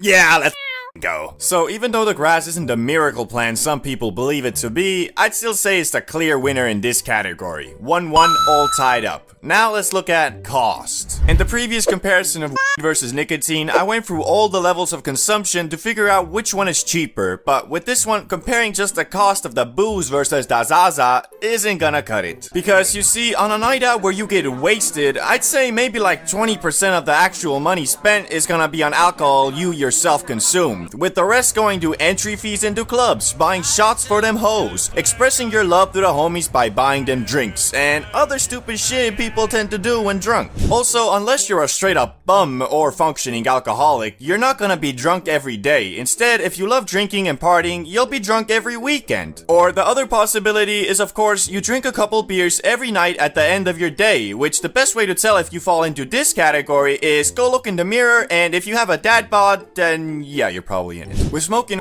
though, your primary cost is gonna be in the itself, ranging anywhere from $40 a month if you only blaze on the weekends with your homies, all the way up to like $500 a month if you're getting high every day. Which this category is quite hard for me to pick a clear winner because it really just depends on your personality and self-control when drunk. So I'ma leave it at a tie. I'm sorry, it's the only way to be fair. 2-2, we're still tied. Now time for addictiveness. I think the best way to answer this question is by looking at what these substances do to you, starting with alcohol. The saying, drink away the pain, exists for a reason. Alcohol is a numbing agent. It numbs your senses, numbs your brain, numbs your body, and it numbs the pain. Basically meaning you can drink away your problems for the night, which if that isn't enough of a red flag, it also has some pretty major withdrawal symptoms if you decide to stop being an alcoholic one day. And although with there can also be withdrawal symptoms, it's a bit harder to get that far, and from what I've digged up, they're not as hard to overcome overcome, although take that with a grain of salt because the research on this field isn't super conclusive yet. But if alcohol is a numbing agent, then what is the ganja? Glad you asked. In my opinion, the Zaza is an amplifier, so if you're sad and dealing with some serious emotional damage and then smoke a doozy, you're gonna be even more sad and the emotional damage will feel much worse. Obviously, if you get so blasted you switch to manual breathing, it can also numb the pain to some regard, but that's only because your brain puts your trauma aside to focus on surviving the high, and it's not like it's always gonna do that, it might actually just make you focus on your misery even more. That being said, I'm gonna give this point to the Zaza, because although saying isn't addictive is false, it is still less so than alcohol. So 3-2, the grass is finally winning, but maybe this next category will tie it back up. Variety. This is a very interesting category because both alcohol and weed have variations. For bud, that usually means is it sativa or indica? What's the THC percentage? What strain is it? And for alcohol, it's about the same, as in what percentage of alcohol is the drink? Is it vodka? Is it tequila, beer, etc.? So both have variety, but there's one major difference that, in my opinion, pushes one of these substances over the hump to victory. Unlike alcohol, which you can only drink or technically eat, but well, nobody's really doing that. Anyway, with weed, you have many ways of consumption. Eat, drink, smoke, vaporize. You can even use a tincture and drop some highness right on your tongue. And although alcohol does have some variety in its effects, it's usually always about the same compared to the za, where if you're smoking some Cali sativa exotic, it's gonna be noticeably different to some standard indica. And for that reason, I have to give this one to the Zaza. 4-2 does Mary Jane still undefeated. The wake and bake is a legendary art form created by humans of the highest intellect.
You are effectively done for the day, as you will most likely fall right back to sleep after, and then when you do wake up from your 3-hour morning nap, you'll feel all hazy and bad, cause you just wasted your whole day. You lazy piece of shit. So if you wanna avoid that, don't wake in money. Number 2. Make a plan the night before. Have goals set for the day. Basic stuff like buy groceries, maybe work out, hang with some friends, stuff like that. Cause when you have a plan the night before, you are much less likely to just sleep the whole day and then at night feel like a lazy fat tub of lard. But also keep in mind, you are supposed to have fun on a wake and bake, so don't make the objectives too hard cause you're probably just not gonna do them then. Some of my favorite wake and bake activities include going to the gym, playing a team sport, playing a story game, bathing in the sun, going to the store, hanging out with the homies, etc. Anyway, time for the last rule, which is number 3. Don't get obliterated on the wake and bake. So this one is kinda obvious, but important nonetheless. It might seem like a great idea to get soinked up to nuts on your first hit, but in reality, all that will do is spoil the plans you set the night before. Cause no matter how productive of a smoker you are, when you're faded to the max, there is about a 95% chance you'll tell yourself, ugh, whatever, I'll do it tomorrow. which once evening rolls around will hit you with that existential depression. And the only way to escape from that is with the purest form of productivity. We've all had it, we all know it. 2 a.m. motivation. The drugs, the cigarettes, that dumb bitch. It all starts fucking today, alright? No more fucking excuses. This is the year of the fucking soldier. And I mean, even though who doesn't love a bit of midnight motivation, it won't get you anywhere in the long term, and really is usually just a sign of doing nothing useful during the day. But hey, if you follow these 3 golden rules, I'm sure your future wake and bakes will be much more productive and fun. At least I hope so. Mushrooms are a lot like that one friend who is always talking and it kind of annoys you, but at the same time you love him cause you know he's always keeping it real with you. So if you are fiending for a third eye awakening on some Dragon Ball Super shit, you better be ready for the Shroomy Shrooms to take you through the depths of your unconscious, where it will dig out and highlight questions about your very fabric of existence, like, who am I? Why are we here? Do I like men? But anyway, that doesn't happen the very instant you eat the shrooms. In fact, the stages of a mushroom trip are so different, each one of them could be considered a substance of their own. But the first stage everyone experiences is Stage 1, Ingestion/come up. Right after consuming those Mario power-ups, you might feel your stomach twist and turn a bit, as your body is signaling to you, this shit was not food, wasn't it? But thankfully, it's usually pretty minor and goes away after a few minutes. While waiting for the shrooms to kick, you probably stare at a bunch of random objects hoping to find some type of moving pattern, cause that's what shrooms are supposed to do, right?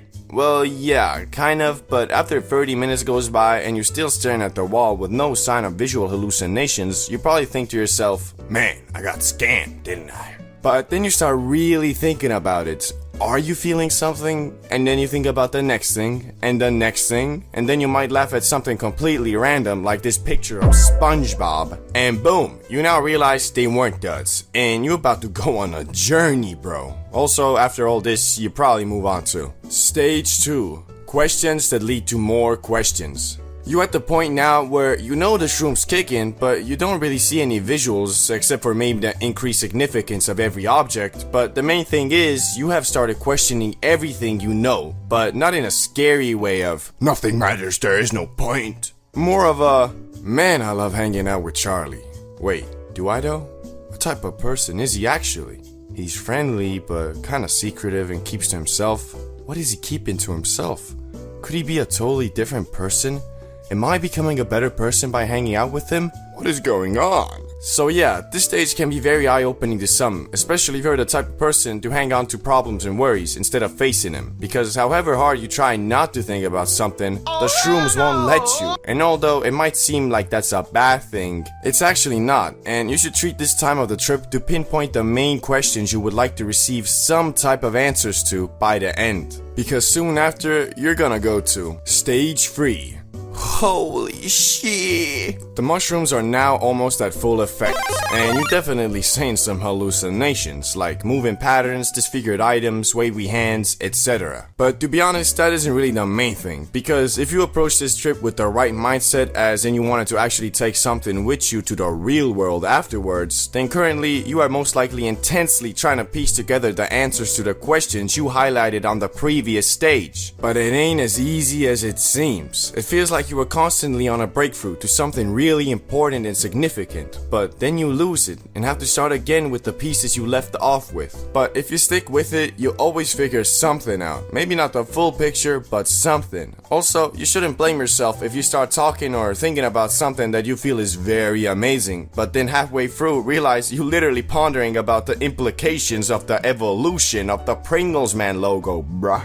But not to worry, that's the beauty of shrooms. They make you think about everything on a deeper level, and if you can find the correct things to think about through the clutter of Matrix conspiracy theories, you'll still emerge victorious. Speaking about emerging, the next stage is Stage 4. The slow come down. You are now slowly coming down from the shrooms, which is indicated by the fact you don't see as many trippy patterns anymore, but also you're more realistic in your thoughts as well. Also, at this point, you probably aren't bouncing from thought to thought as much anymore and have chosen a definitive couple of things to think about. And with those things, you will find answers, but also a lot of new questions, which can be frustrating, well, until you get to the next and final stage. Stage 5.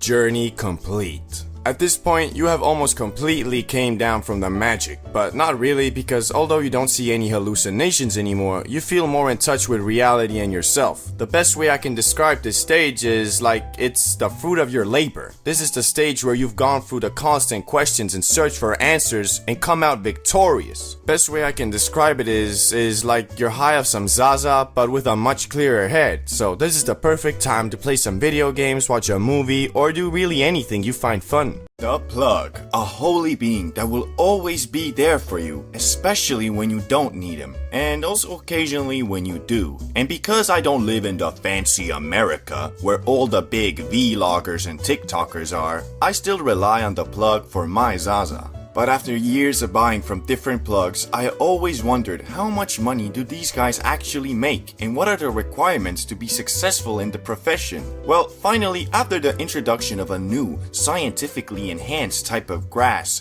HHC, I kinda got the answer to these questions, and I'ma be honest with you, it ain't what I expected. As I said before, it all started with the introduction of the so-called new and improved ZA, HHC. And because it was new and regulations had not been set, even in my Stone Age country where an 18-year-old can buy a liter of vodka and drink himself to death, or just get hammered and get the sudden urge to call out the 6'5" undefeated heavyweight MMA fighter at the club because, well, when he sees red, bodies start dropping. Anyway, since this was legal and I am a law-abiding citizen who wouldn't even dare to jaywalk, I thought to myself, this is the perfect moment to see what being the plug is all about. Furthermore, because most dudes in this country don't know anything about strains, hash, bud, and just take whatever the plug has, I didn't need to worry about people thinking I scammed them. Also, your boy conducted a thorough inspection of this new product, using only the most delicate and scientific tools possible. Oh, okay, I hit that shit through a Red Bull canning. It kicked pretty nicely, so I dubbed it Verified Lab. After securing half an ounce of the Verified Lab, which is 14 grams in European tongue, I went to work on finding customers. And obviously the best place to start is on Snapchat. So I took a picture of the Zaza with the caption, $15 per gram, hit me up. Which is a steal, because, well, it sold for 20 a G here. And unfortunately, I only got one sale, cause I guess most of the people who I knew smoked Verified Lab were plugs themselves and knew of the existence of HHC and that it's like $6 a gram. But I was still determined to flip them packs and make them racks, so I hit up the most trustworthy plug I knew who actually had people in his contacts who smoked Verified Lab, but were not in the business of trapping themselves. After a thorough business meeting where we may or may not have smoked the grass ourselves, he conducted that the gas I had was indeed worthy of the title Verified Lab, and offered to buy it all for $12 a gram, which, I mean, I got it for 8.5, so I obviously said yes. At first I thought that was all. I made a nice profit of about $40 and was feeling good. But after about 2 days, I got a message from the plug I conducted business with reading, "Bro, that shit sold out quick. Can you order more? I think I can actually sell this stuff for 25 a G, cause people want the same stuff real bad." Now, I think you are currently pondering two questions. Why didn't he just order more himself? And how the hell did these dudes not know it was HHC? Well, the reason he didn't order more himself is quite simple. He is a full-time OG plug, so dudes does not have a bank account to order stuff. And to answer the second question, I truly don't know. I couldn't really believe it myself, but I guess most stoners really don't give a fuck about news and staying up to date with it. In the words of the great plug himself, these dudes just wanna get as up as possible. They don't know nothing about no THC, HHC, CBD, BBC, NBA, MMA, nothing. Anyway, it all sounds great, right? Everybody loves the Verified Lab and are willing to pay premium for it. Plus, it's all technically legal and I don't even need to sell it myself. Well, it would have been, but there were two problems that made it a bit more sketch. You see, the issue with HHC is that it's a chemically produced product. All it actually is THC with a couple extra hydrogen molecules. And through thorough research, both practical and scientifical, I found out that HHC is very very unstable in nature, meaning one patch of the same strain can truly be verified loud. But then the next patch made with the exact same za and same way could be some whack leftover Reggie. It's because it's very hard to control how well this hydrogen molecule binds to the THC, and not financially worth it to control the potency of each patch. So you could order that shit once and get some damn moon rock, or like the first experience I had with HHC, get some damn oregano. And the second problem was the plug I was conducting business with didn't want that risk all to himself, so I would have to cover the upfront costs of the HHC and then give it to him where he would hopefully flip it for 25 bucks a G, which I would receive 15 bucks a G and him 10. So here I was with quite the pickle of a conundrum. Should I order a whole ounce of HHC, which by buying an ounce you get the best price per gram, but I risk it being whack Reggie? Or should I just order a fourth, therefore lowering the risk of getting whack product, but also lowering the profit margins? And the conclusion I arrived at was the best of both worlds. I ordered half an ounce just like before. After receiving the good, I gave half of it to the trustworthy OG plug and waited for that passive income to roll in. But unfortunately, it was as I feared. The stuff I got this time was still good and solid, but it just wasn't the verified loud I received before. So the OG plug was having trouble marketing it as premium za and lowered the price to the industry standard 20 bucks a G. But unfortunately, dudes were catching on as well, and some of them refused to buy the za cause they could just order it online. Like, yeah, you can, but wouldn't you rather buy from your friendly neighborhood plug? I guess not, cause after a couple days, the OG plug sent me another message. Yo, this stuff ain't moving like before, and people catching on about the origins. I have half of the stuff left. If you want, I'll buy it out for 10 bucks a G, or just return it to you. Which I hesitantly chose the first option, so I had him just buy it out. Yet there was still the issue of the 7 Gs or so I had left, which I initially planned on flipping, but was unfortunately unable to, cause mofos knew I got that shit for pennies compared to the asking price. So I did as all plugs would do and dubbed the leftover HHC as my personal stash, and just started blazing my own product, which was kinda stupid in hindsight because a couple weeks after, HHC was illegalized, as we all knew it would be, and became a rarity in the za industry. Which mofo started flipping that shit for 30 bucks a G, like goddamn, it ain't even that different from normal za. Anyway, by the end of it all, I made a bit under $100 in profit, or in another metric, about 10 Gs of za, which I smoked myself. So really the conclusion to my plugging experience was I got free grass, which was a bit underwhelming cause I was hoping to become the local Pablo Escobar, if you know what I mean. Moral of the story is don't get high off your own supply, or at least if you want to be a businessman. Oh, and also don't sell illegal things, cause well, this HHC was legal, so I could have technically flipped it on Facebook Marketplace or something. Ever wonder why some dudes can inhale that freshly cut grass an unholy amount of times with eyes so red you think dude is bleeding internally on some exorcist shit, but when asked, how you feeling bro? They'll respond with something like, or, honestly, could go for one more J. Well, the reason for a response like that is due to their rat smoker power, which, contrary to popular belief, isn't all about tolerance. Although that can be an important factor, it isn't everything. So Randy, who's 30 years old and has been on a tea break for 2 years now, but has been consistently inhaling that grass for the entirety of his adult life, will be much less likely to freak out over some stupid shit than, for example, Jimmy here, who's been getting high for 2 months straight every day and claims himself a za god. The reason for that is, Jimmy, although his tolerance is almost maxed out, still can't handle the fade in a situation even remotely out of his comfort zone. All that being said, we all start off on level 1. Bro, I think it was laced. Ah, level 1, the good old times where the za was still mysterious and scary. This is the level you're at if you've inhaled that magic spice only a couple times, and only so in the safest, securest, and good vibey situations possible. And honestly, while at this level, you couldn't even imagine doing anything besides eating Doritos and scrolling YouTube shorts while blasted, cause you just haven't gotten used to the feeling the green bestows upon you. That being the increase in significance of every thought and action, and because you don't know how to control it, your experiences with weed are mostly in your own head. So when you high, you can't focus on shit.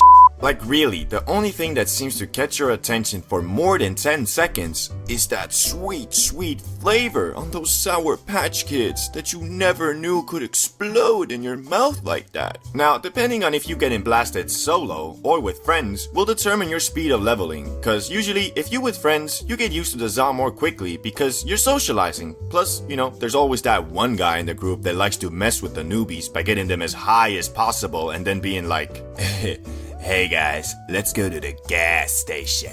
Which might seem whatever, but if it's your first time, you might just have a damn panic attack at that 7-Eleven, cause I swear, everybody is looking at you, and the cashier, he's onto you. Yeah, fuck that guy. Anyway, if you keep on eating grass, you'll move on to Level 2. I am the Zaza God. Remember Jimmy, the self-proclaimed Zaza God? Yeah, well, he ain't quite the Za God he believes himself to be. To be honest, he barely a Za foot soldier. Cause it's all good and fine if he gets blasted up to Mars in the comfort of his own home, but take that comfort away and you'll most likely find him walking behind the group on his own looking like a lost puppy. And the reason for that is, my man's thought that he's been high so many times he can be high anywhere, which sadly isn't the case. Think of tolerance as the size of your dick. It can be massive, destructive in nature, and uncontrollably powerful.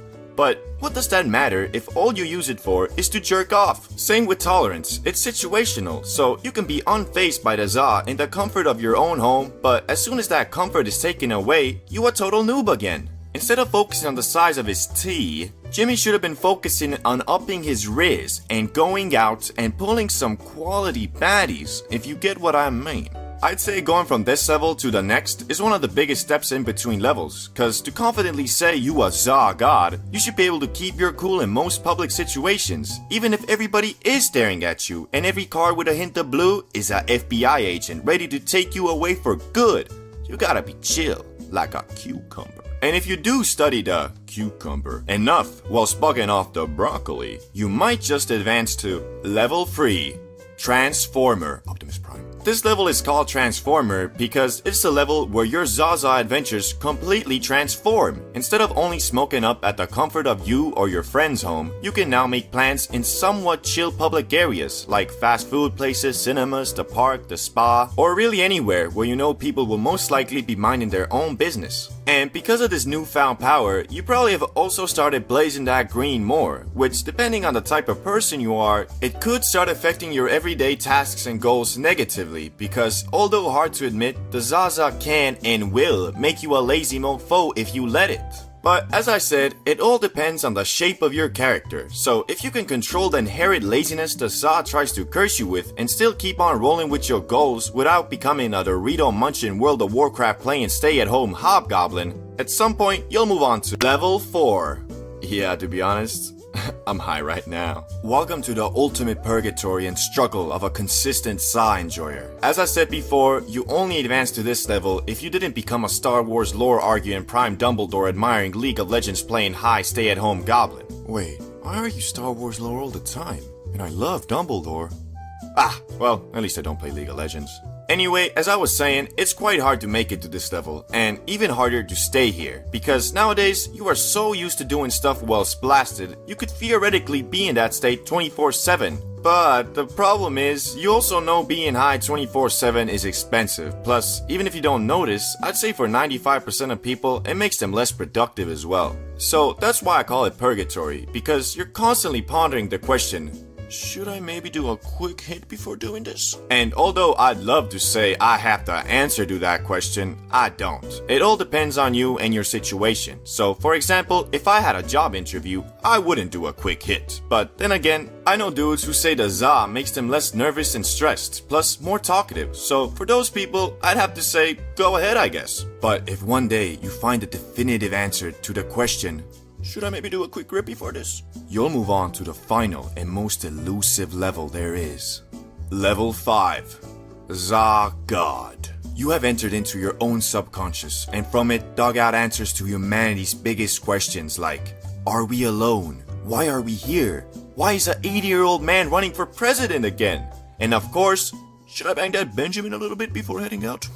And I'm sorry to inform you guys that I do not know much of this level because I have yet to make it this far myself, and I still have no idea why Joe Biden is running for president again.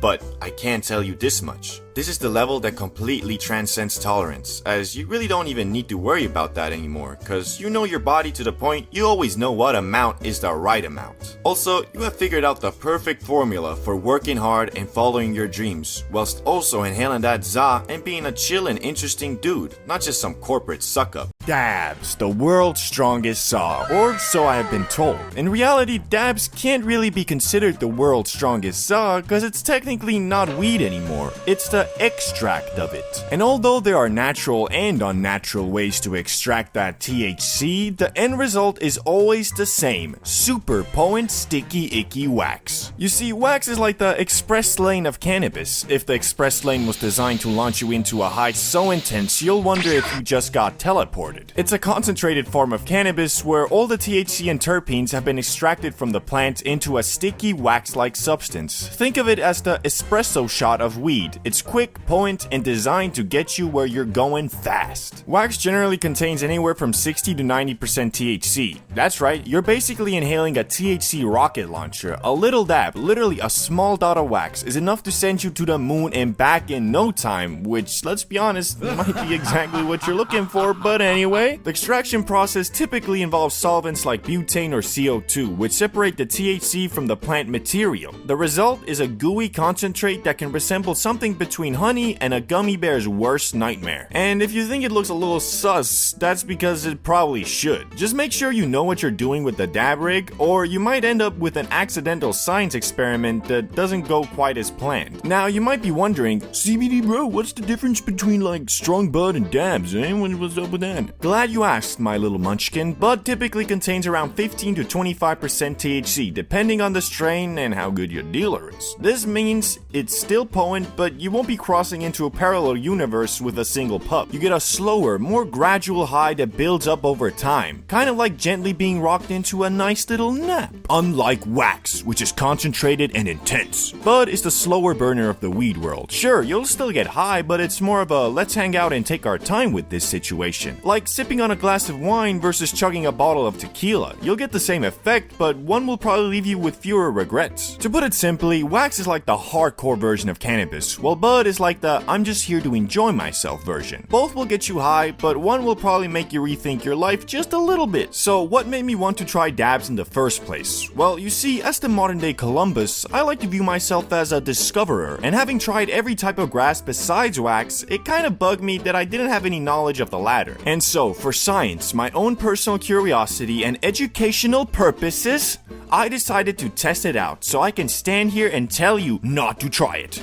Here is my experience with the dabs. Let me set the scene for you. I have been in Florida smoking up every day on that not CBD Zaza legal nationwide, baby. Don't get high off your own supply, they say. But since the supply was in a warehouse, I thought it didn't apply. Problem was, with 24/7 online access to premium bud, I got my tolerance up to levels I honestly didn't think was possible for me. But Florida is not the place this story takes place. It was just a prologue. After building up a Dracula castle-sized fort of tolerance in my body for 2 months, I flew my badonkadonk to Denver, Colorado, where za is legal on the state level. And I don't know if I just got lucky 3 times in a row, or Denver has more dispensaries than grocery stores, but for some reason, every hotel I stayed at had a right outside the door, like it was part of their compound or some shit. Anyway, once I arrived in my first hotel, I had no real plans of going to Dabbington City. In fact, I assumed because Colorado is like the capital of za, I could achieve the fate I was chasing by just buying some premium bud. It wasn't until I went to my next hotel when I finally ran out and was in the market for some exotic again. But this time I knew flour wasn't going to be enough. If I was going to end my multi-month US trip with a bang, I needed something that would face my insane tolerance and overcome it. Push me back into Yodi land one last time. So I went to this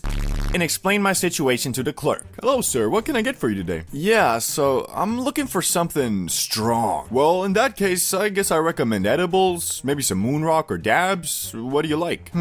I've never done dabs before, but I have heard that they're very potent, so I guess I'll go with them. Fabulous choice, sir. I have 3 types here. The cheap stuff, the good stuff, and the insane stuff. It was at this moment that I sealed my fate. My overconfidence consumed me, and I answered, "Give me that insane shit, bruh." 92% THC is the wax I received, and to all you ZA experts who are already typing, "THC% doesn't mean anything. Has this guy ever even smoked before? LOL.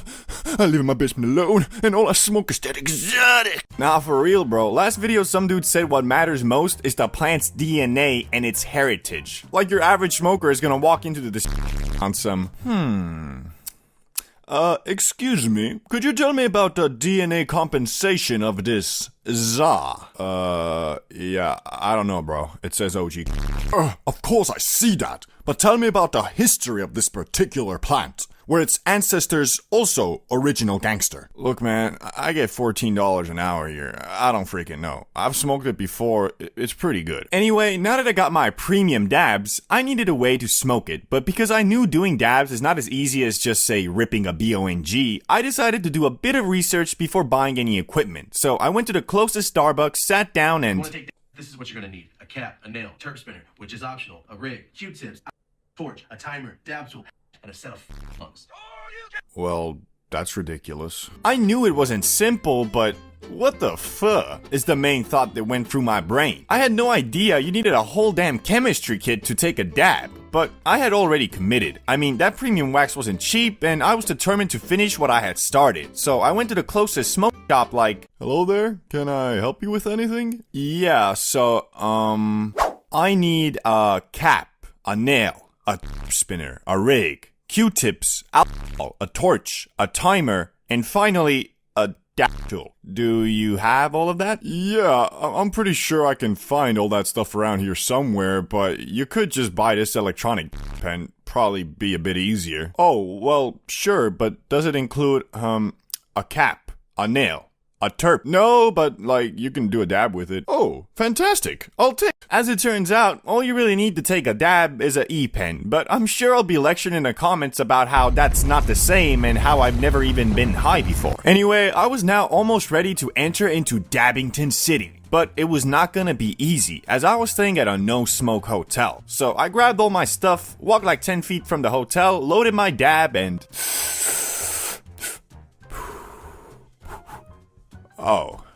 it's not on. So I put it on the high setting, waited a couple seconds, and prepared to smack it again.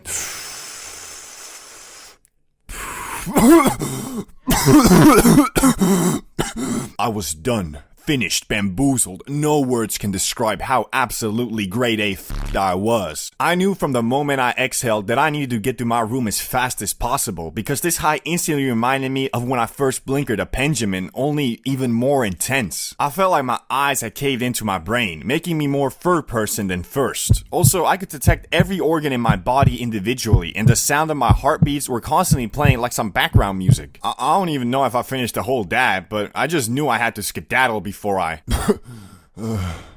Wait, is it a bit cold? No.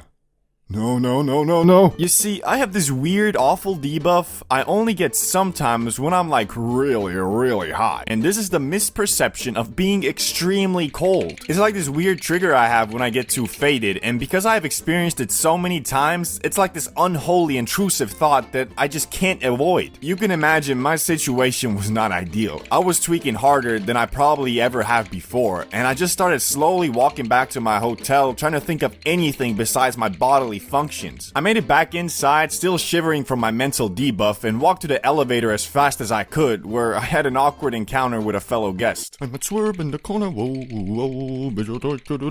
Is it really that cold outside? No, it's pretty warm actually. Oh.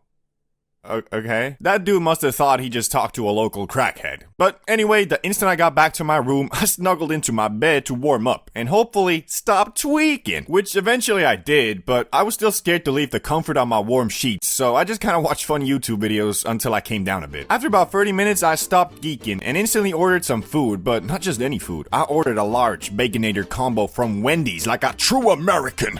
And I know I say this every high story, but this time I can't emphasize it enough. That shit was bussin'. Combine my already empty stomach with the wax high, then throw in bacon, cheese, and lettuce. Yeah, I added lettuce to my burger. Why? Because fitness isn't a choice. It's a lifestyle. So, sorry to disappoint you guys, but really that's about all that happened. The high was very similar to my first Benjamin. Tweak it first, vibe later. Will I be doing dabs again? Probably not, because they're pretty expensive and build up your tolerance super fast. Did I enjoy my time in Dabbington City? Well, besides the first 30 minutes where my brain got Doctor Stranged into Antarctica, it was fun, although it did make me very stupid. As I remember trying to connect my PS5 to my TV, and for like 15 minutes, I was trying to figure out why it wasn't showing up on my screen until I realized, oh, I'm missing the HDMI cable. Mushrooms, truffles, call it psilocybin if you're a fancy pants, I don't care. But you will. You'll care about it deeply. You'll question your life. What have you done? Why are you here? What are you doing? Snap out of it! Look at your phone. What's the time? How much longer? What? What you just saw is what I like to call the mushroom experience. And I'm not talking about some Gordon Ramsay culinary dish. I'm talking about that fourth dimension. I'm talking about you being Neo sitting in front of Morpheus. Choose to eat them, and you will see the truth of who you are. Discover your subconscious. Question things that you've just assumed were true. And if you navigate this path successfully, you'll emerge as... But, well, what Morpheus won't tell you is that if you don't accept the path of the fungus and fight your subconscious instead, you will not, and I repeat, not have a good time. In fact, I think it's safe to say you shouldn't ever tell anyone to eat mushrooms. It never works out. Either they just don't do it, or they feel like they gotta try it and end up just fighting demons for 3 hours, gaining nothing from the experience except more fear. That being said, for education, science, and the furtherment of mankind, I will be sharing my story to educate the public about the dangers of the unknown. So by continuing with this video, you acknowledge that you are strictly watching this for educational and entertainment reasons and will never recreate anything in the video. Please? Was that enough?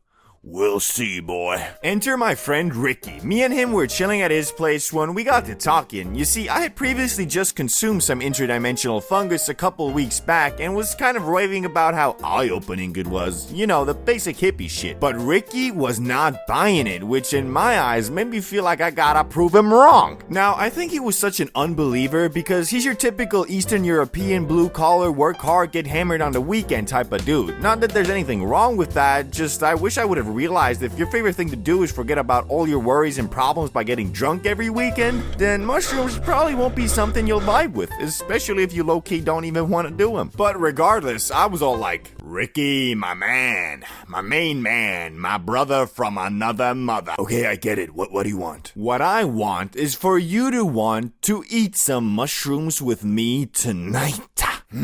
Eat mushrooms with you and talk about our feelings, or hit up Salamander, go to the club, get hammered, pull some baddies, and lay down the pipe. Tough choice. Well, let me translate that for you. Eat mushrooms, chill out, have fun, free of charge. Or hit up Salamander, spend over $100 on drinks and club entrance fees in hopes of pulling a baddie. With, well, so far your track record being 1 of 15, with the singular success being that fat bitch. Okay, you made your point. Let's eat the stupid mushrooms. I probably won't feel them anyway. I had convinced my good old friend Ricky, or at least old friend, maybe not so good. Anyway, he was down to enter the land of mushrooms, and I was down with the plug who had some fungus on the low-low. Although I had promoted this event as free of charge, my financial situation disagreed. So I slowly leaned closer to Ricky and said, "If you borrow $20 to the mall." With the funding for our mushroom experience now secured, I hit up Jimmy the Plug God with... And now we play the waiting game.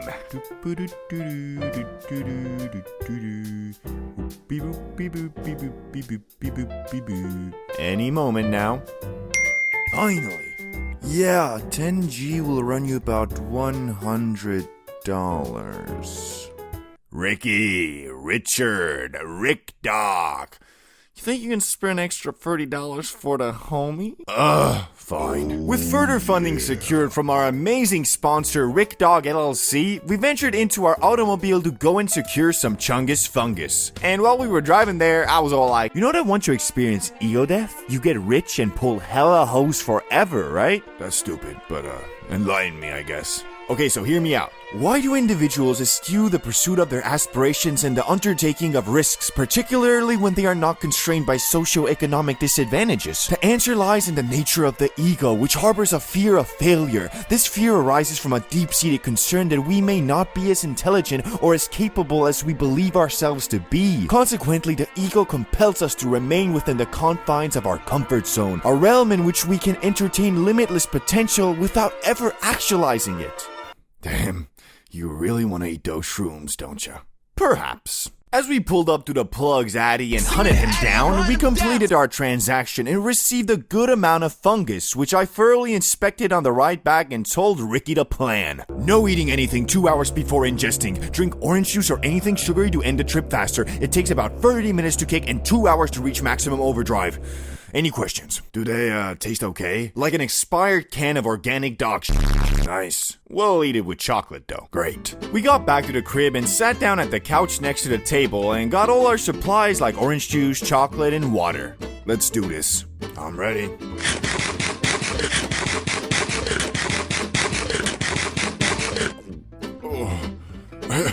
I can still feel the taste.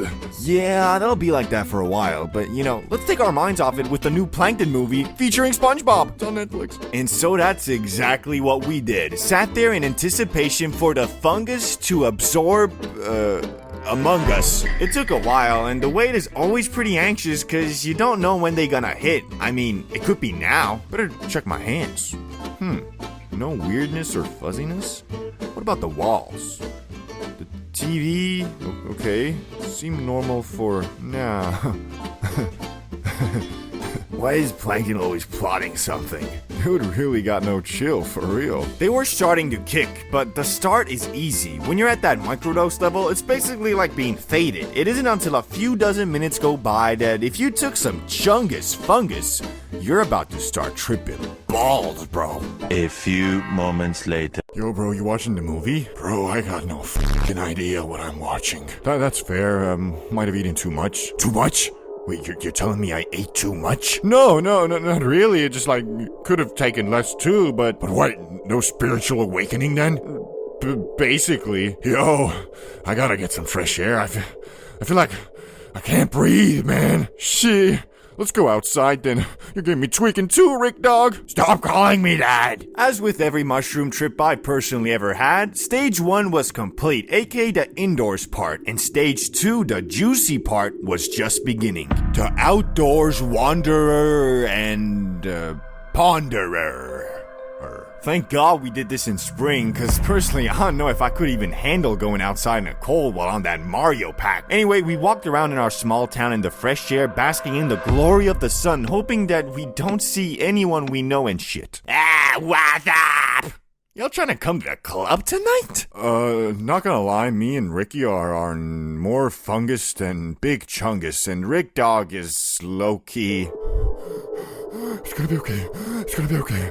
It's gonna be okay. High-key tweaking out like an Oompa Loompa. Damn! You two did mushrooms together? That's kinda gay, but well, have fun. No, don't leave me. Please, Tree. You're all I have. Yeah, we will, yeah. Ricky, come on now. The tree isn't leaving you. Let's go, get something to drink. So we moved on to the small grocery store in our neighborhood where, according to Ricky, we did not belong. He told me that it feels like everybody is staring at him, and although in my heart I knew that they weren't, the shrooms told me, yo, this mofo Ricky's speaking facts. Nah, bro, chill. You've been here enough to know that's not true. It's in your head, son. Not to scare you, bro, but, you're screwed. The demons are approaching. Ricky?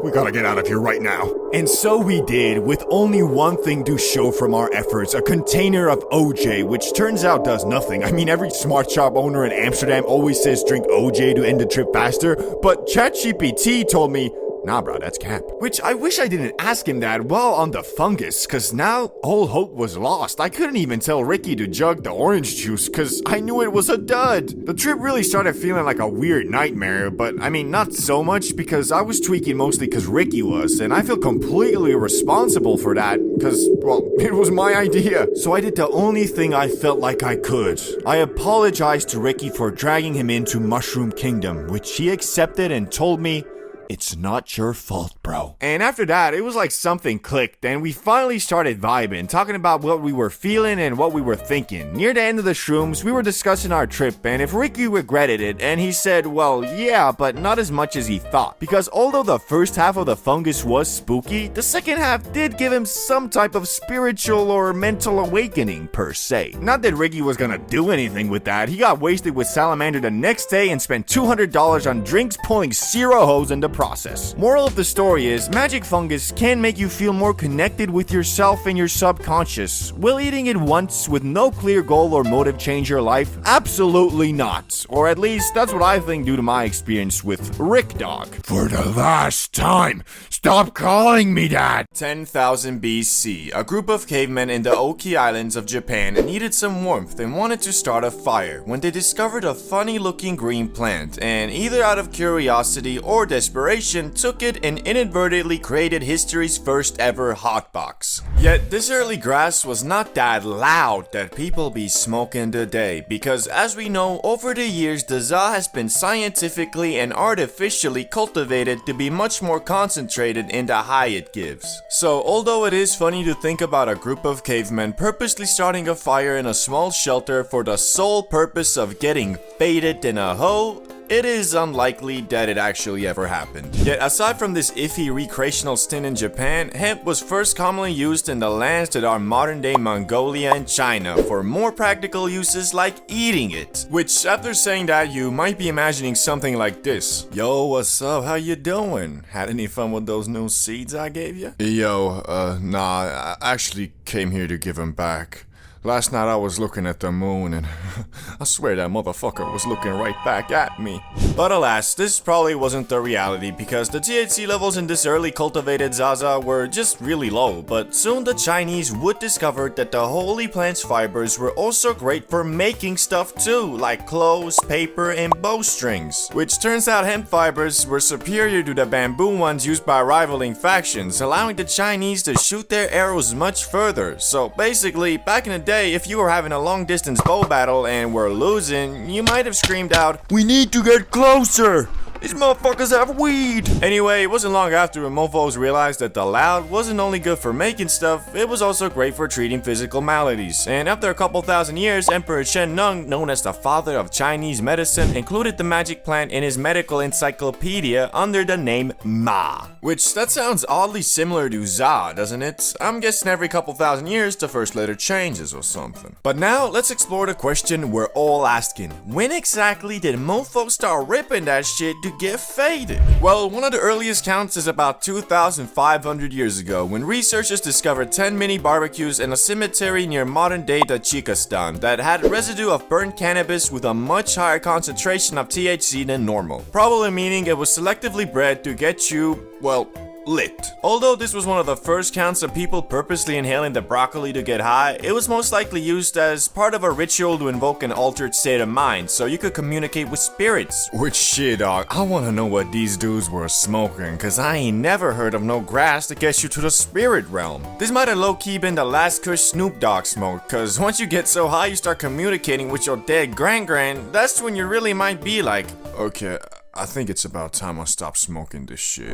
Since cannabis, for one reason or another, proved to be quite the useful plant, people started trading it around the world as soon as it was domesticated. Which the only people who didn't really fuck with the Zaza were Europeans, who preferred getting hammered instead. Which is low-key reflected in modern times too, especially in the northern countries where once you turn 18, you can drink as much poison as you want, but if you want to blaze, well, you might be looking at a little bit of jail time, my boy. But now, let's quickly go over the uses of of cannabis throughout different cultures, so we can move on to the modern age, starting with Hindus. They made something called Bang, an edible cannabis paste that had medicinal properties, but also got you high. This could be added to a variety of foods and drinks, which this Bang was the preferred food of the Hindu god Shiva, making him in my eyes the god of edibles. Disclaimer, that was a joke. Islam. Here the za was called hashish and was introduced about 1,000 years ago, which hashish wasn't strictly forbidden in the Quran at first, so a lot of Muslims ate it for its medicinal and relaxation properties. But later, Egypt basically banned it, and also the Quran was revisited by many and reinterpreted to include hashish to be banned just like alcohol.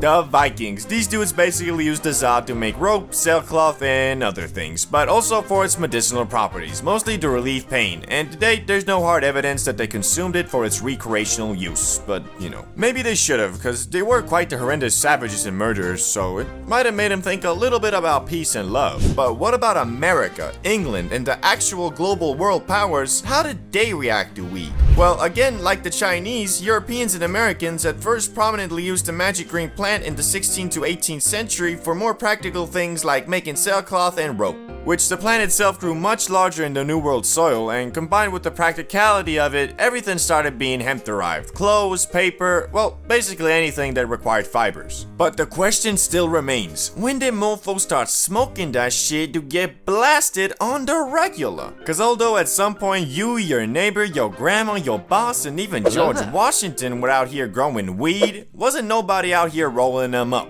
Well, until the arrival of Mexicans. The loud version of hemp first arrived in Brazil in the early 1500s by way of enslaved Africans traveling with the Portuguese. And the native South Americans, who are already consuming some other psychoactive substances, quickly started blazing the Zaza too, and its use soon spread across South America and into Mexico, from which in the 1910s is when the loud first spread into the US, via Mexican immigrants escaping the effects of the Mexican Revolution. And almost immediately the good was viewed as a threat, and by 1931, 29 states had banned its use. Although it wasn't really the Zaza that the US didn't fall with, it was unfortunately mostly just racism against Mexican Americans and black citizens of the South, which both these groups were enjoyers of the za to some regard, so it became a scapegoat for racial bias in the US, and they blamed it for everything from petty crimes all the way to murder. And in 1937, the US completely banned all non-medical use of weed, which all of this kind of explains why the mostly peaceful plant has been thrown in the same Schedule 1 category with full-on life-destroying substances like heroin and cocaine. But thankfully, a couple decades later came the hippie movement of the 1960s to 1970s. This is what lightly sparked the comeback for weed, cause unlike before, when the Zaza was mostly smoked by Mexican immigrants and black citizens who the US was massively racist against, the hippie movement had middle-class white American youth start blazing too. Which it was all about love, peace, spirituality, non-violence, and of course, every hippie's favorite, recreational drug use. Although most hippies were all about peace and love, that was quite easy to say when most of them were literally privileged enough to drop out of college, run off with Cassandra in a rainbow van, go on copious amounts of mindset-altering trips, mostly powered by LSD, and then return 10 years later to their parents and have them say, "It's okay, son. I was young and stupid once too." Anyway, although the grass was still federally illegal, this didn't really do much, cause in 1976, 1 in 8 Americans over the age of 12 admitted to smoking it in the past 30 days. Hippies though were especially interested in cannabis, so much so they went on something called the Hippie Trail, which was basically an excursion by the youths of the world to go over to the Middle East and India, all while riding in magic buses and discovering new ways to get absolutely blasted, such as smoking the concentrated Zaza resin known as hash. But acquiring the Zaza would soon get much harder, because you see, most of it came from Mexico, so in 1969 the US started patrolling the border, and in 1975 they got even more aggressive and started spraying herbicide on Mexican weed plants. And so good old supply and demand made grass prices skyrocket, which a lot of people started then growing the plant themselves in mini greenhouses, closets, bathtubs, storage units, basements, wherever they could. But then in 1982, Mr. Smarty Pants Ronald Reagan and took it even a step further by encouraging the streamlined arrest of anyone in possession of an illegal substance, which was really dumb because most of the focus was on pot, all while crack, meth, and heroin were all still being transported and consumed on a regular basis. Even worse, this enforcement seemed to be racially motivated because despite plenty of traffickers and consumers being white, the majority of arrests were Latino and black youths, all while this bizarre over-focus on cannabis allowed the growing opioid epidemic to go unchecked. But thankfully, the US is slowly learning from their mistakes, where today 24 states have legalized the recreational use of marijuana. On top of that, the increased level of research on it has also found multiple medical use cases and can be prescribed to you by special doctors if seen fit. And although the Zaza is still federally illegal and a Schedule 1 drug, the overall perception of it has changed for the better, including in December 2022 when President Biden signed a bill to make it easier for researchers to obtain plants for their studies, which will hopefully accelerate the learning of positive and negative side effects of consuming the ZA even further. But all that aside, the overall vibe towards the loud has gotten a lot more accepting, and these days more and more people view the smoking of the grass not as you being a junkie, but the same way as having a couple beers with the homies on a Friday night and watching some WWE. The first high, a core memory, and whether you enjoyed it or not doesn't really matter, because for 95% of people, their first time literally shapes their entire opinion on the grass. Almost everybody who isn't age 50 or over and says, "Weed is the work of the devil, and should be more illegal than even meth." Well, actually it is. The ZA is Schedule 1 and meth is Schedule 2, so... Yeah, that's right. That's why I love America. Greatest damn country in the world. USA! USA! USA! Anyway, what I was saying was that most people who tweak their first time are put off by it for a while and shape into ZA haters, and people who have fun their first time, believe it or not, don't all become mindless junkies who eat Little Caesars and watch SpongeBob all day. Rather, when asked their opinion on weed, they'll probably just say, "My stomach turned into an endless void with an unquenchable hunger for anything edible, which was followed by a sleepiness so uncontrollable I passed out halfway into my 25th Twinkie." It was pretty fun. So obviously me, CBD bro, who runs an entire YouTube channel dedicated to the green plant, must have had the latter experience, right? Well, not really. As you see, when I was but a wee lad, uncontaminated by the forbidden fruits of the world like alcohol, nicotine, and yes, weed, always believed that alcohol makes you homeless, nicotine makes you a little bitch, and weed makes you lazy. Thinking that, I didn't want to waste not just my first high, but my very first time feeling anything besides normal on eating Doritos and watching Family Guy. Which, after turning 17, I decided it was about time I lost my substance virginity and planned to do so on Christmas dinner, where I was gonna let El Marijuana put its big, fat, thick, juicy, delicately rolled J in my mouth, but only after I had eaten, as I believed if my tummy was full, I wouldn't get the munchies, and could instead contemplate the meaning of life my time high. And thankfully, I had an older brother who was more than willing to give me a puff or two from his Christmas dinner J for $4, the fucking cheapskate. So we went upstairs and started puffing, which Rezex was instantly bamboozled from the magic grass. Nice, it's not a dud. Now it's my turn. I grabbed the J and puffed until I could puff no more. And the result was, I didn't feel a damn thing. Still had to pay the $4 though. Fucking bullshit. Anyway, as we went through the day, I got increasingly more jealous of my brother, who by his words was fried AF. I was beginning to think maybe I'm immune to getting high, which after telling my brother this theory, he concluded that I'm stupid and just didn't inhale the za in my lungs, and so generously told me to follow him upstairs, where he gave me a couple more puffs for an extra $4, the damn venture capitalist. As I was smoking away, keeping in mind to inhale it all the way down to my lungs, I still wasn't feeling anything, and my hopes of getting fried AF were beginning to look more like a distant dream. When I finished puffing, I sat down at the computer to look at some of those watch while high videos, and my brother asked me, "So, do you feel anything now?" No, I don't. What's this weird I'm not sure. I don't know, seems to me you're fried like some Kentucky chicken, boy.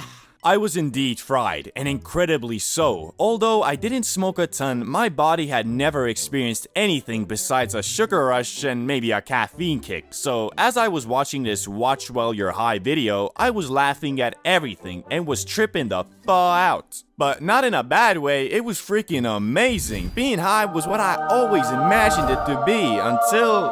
bloop.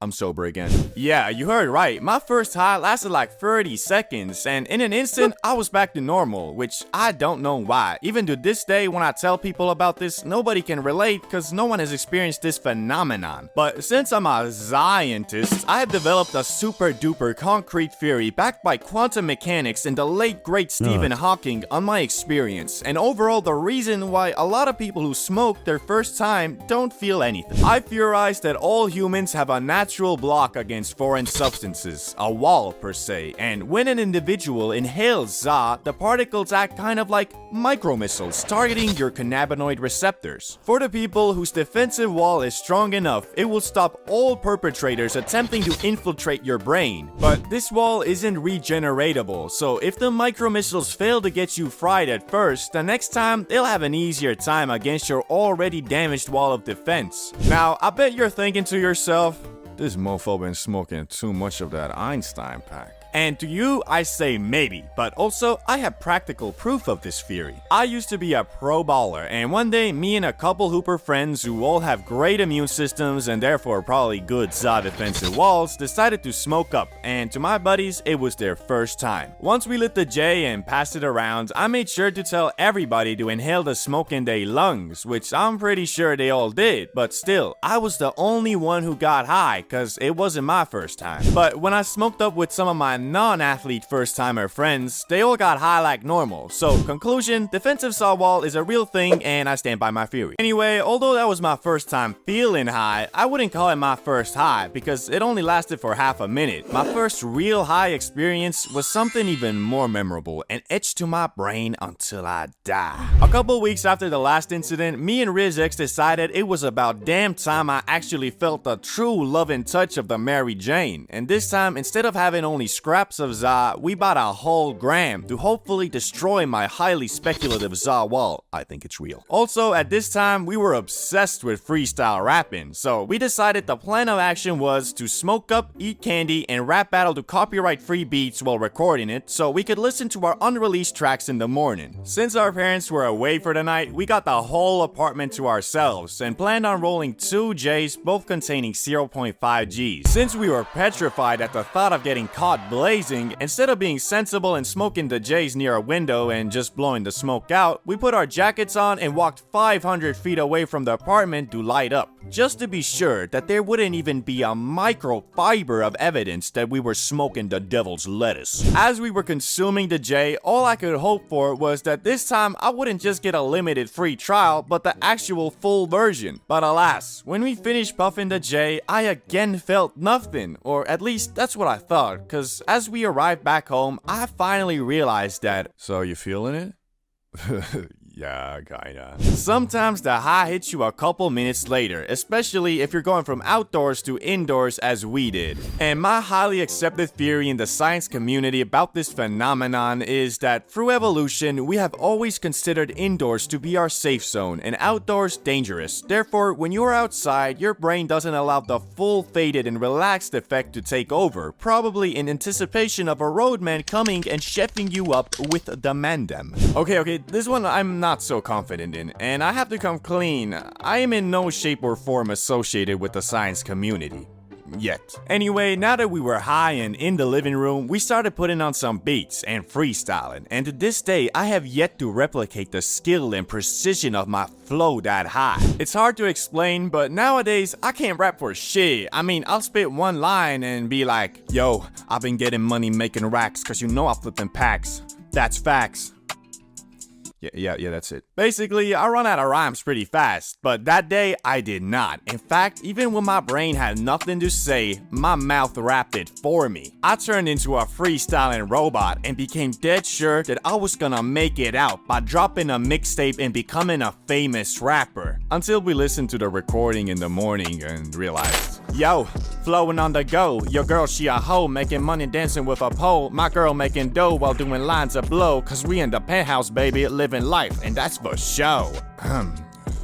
Yeah, I'll try YouTube instead. What's crazy though is that after that, I was never able to replicate the auto rapping again, so my rap career never flowered.